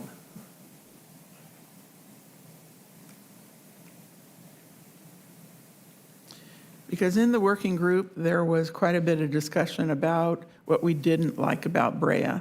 And as far as this being the gateway to the city, we wanted this to be a tilt up on steroids. And So, go ahead. and yes, you're right. So one of the main parts that's missing is we have that trellis feature, which repeats multiple times down the building. And then you'll see both, it's different paint schemes and different material schemes, but on this project, you'll see the kind of the orange reddish panel that repeats. And on the city slide, we don't have that repetition, so there's kind of a office component in the middle that's missing and upgraded on this one. And that's the one that you want us, that's the one that we've talked about. Because what we've talked about was, we didn't want this vast more than 50 feet without articulation, and we didn't want it just to be paint. We wanted it to be glass. It's glass, it's got the trellis feature, it's different colors, there's a lot of, that's just the only one, I'm sorry, that I have the Okay. close-up of, but I you just can wanted see to- that it goes down as I go to this, you can see building one there, the colors, you can see now we've repeated it and cut that facade up multiple times, so. Okay, so just as a condition of approval, there won't be more than 50 feet of blank wall. There will be articulation all the way down for as long as the building walls that are facing Green River or Dominguez Ranch, correct? Yep. Go ahead. I have a question. I prefer the look of the 2001 rendering, the way that they're separated over the proposed project at the bottom. I'm looking at the slide that has 2001 SP rendering of Green River Ranch. Is there a reason that you put all the buildings together like? Well, it's a little bit of, I want to say misinformation in the sense that they're taking it a little bit different levels.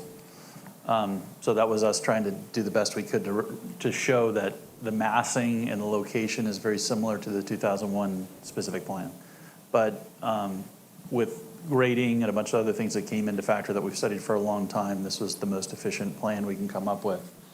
And again, driving down Green River, the passenger vehicles are really, when you get off the freeway, you're going to see about half of building one, and then going down the slope, you're really not going to see anything. So this is a little bit deceiving because this is about 50 to 100 feet above the freeway where you're seeing this image, and obviously nobody's going to be 50 to 100 feet above the freeway. But I'm still looking at how the rooftops are all meshed together where there's parking and landscaping and roads between the top rendering.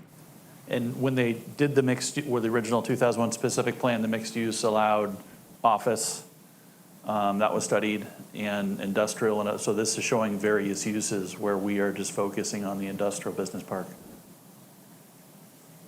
Which we already voted to approve the footprint. No, I appreciate the comment. I'm just trying to answer the rationale and why. And there's a slide, if in your presentation or staff's, I'm not sure, where it showed the landscaping, and did it not show the size of the mature trees on the, no. I keep going the wrong way.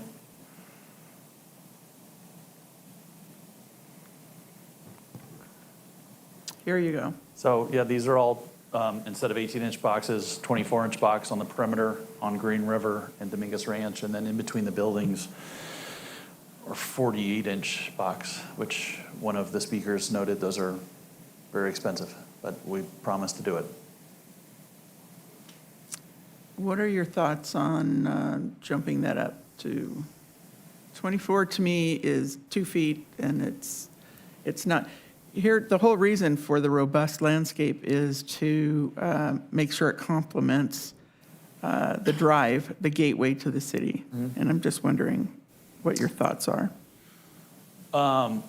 My realistic thoughts are I'm going to do whatever I can to satisfy you, so I'll do what you want. I think that if we're going to go to a 36-inch box, logistically, it makes a lot, because those are cranes and a lot of difficulty. And if we have slopes, that's going to be hard to build them on the slopes, but a lot easier along the perimeter of the road, so along Green River and Dominguez Ranch versus on the slope. But I will do whatever it is you want. But I'm not a landscape architect, but over the years, when we've had this discussion on projects, actually the smaller ones will grow faster than the larger boxes. So even though it's 24-inch box, which is a good size, they will grow at a little bit of a faster rate. Thank you. But if the applicant wants to throw in 36, I'm going to accept his offer. Is that along the perimeter that we're talking about? Because I think they will last, they'll be better along the street level versus the slope. I appreciate your flexibility. 36 it is. Thank you. I had a question regarding, and I don't know at what point, maybe you could tell me, is when the Latitude came before us, there was a lot of input from the residents up above, and it was talking about, maybe it's just a law now with the air control, is that they don't idle, they automatically plug in. What's going on with your project? Anti-idling is a necessity now. It's going to be, I don't know, Joanne, if I mess this up, it's a condition or it's a mandate by the state. So it has to happen. Okay. Yep. Thank you. That was it, Chair. Thank you. Other commissioners with questions for our applicant? No? No. All right, thank you again, Mr. Mabe. Thank you. Then we will close the public hearing on the precise plan, and we'll continue any discussion among ourselves. My comment is, in fact, Mr. Woody, I think you mentioned it earlier, that there's the development that's just up the road that's been there for 10, 15 years. And I really like the look, the aesthetics here, the color palette, the building treatment. It almost is a continuous flow. Even the Promenade Shopping Center that fits between here, it all looks and flows together, which I think a lot of us have asked about or talked about. This is the entrance, the western end of our city, and what it's going to look like. And I, for one, really like the approach of the elevated lots. And I think the landscaping and the 36-inch trees on the perimeter would be a nice add. But I think that the plan presented for us is a great representation of how this development can look. Totally agree.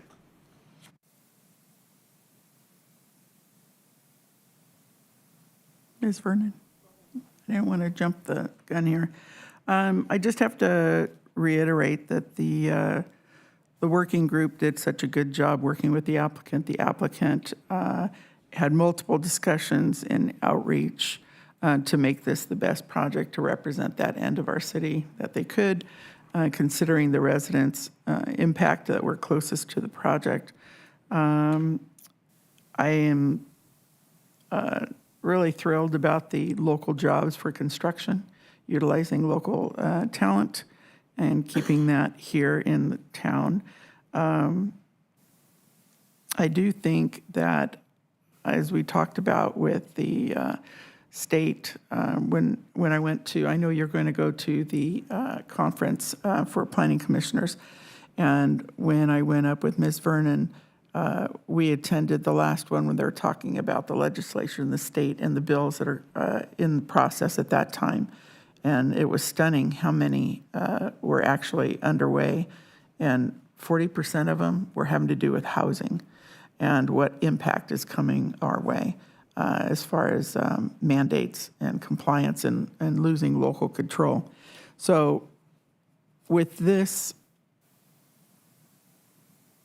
with us having to deal with the potential of high-density housing at various parts of our city. I am happy that the applicant put together a smart project. It's not what I originally thought would be at that end of town, I'll be honest with you. But from our Brea field trip with the working group to what it looks like today, it's not the same. So I'm impressed with that, and I thank the applicant for working with that. I do want to ask my colleagues if you could consider the condition of approval for meeting with Northwest Mosquito and Vector. I think it's an important part of keeping public health and letting our partner, our other public agency, have an inside foot into this, be a partner in this project. And I would like to make a motion to approve And your condition? with the condition that there's a meeting with Northwest Mosquito, the author of the letter, the Dr. Carency. Okay, very good. And the 36-inch Oh, I'm box sorry, trees and the at building street. articulation every 50 feet and the 36-inch box along Green River and Dominguez Ranch at the very base of the sidewalk. I'll second that motion.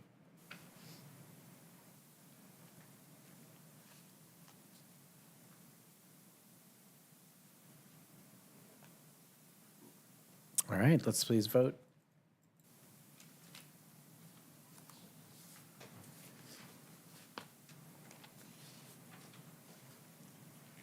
All right, motion is approved. All right, that concludes our public hearings for the evening. Ms. Sanchez, did the commission receive any written communications from persons providing information or seeking action by the Planning and Housing Commission? No, Chair Woody, we did not. All right, thank you. Ms. Coletta, do you have any reports for us? No reports. All right. And we all did get your email, so I think there wasn't much more to report beyond that, I guess.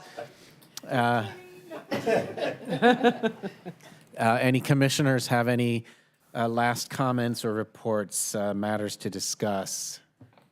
I just wanted to thank the residents who came out, everyone who came out for your input, your emails. We appreciate that. And thank you for the discussion.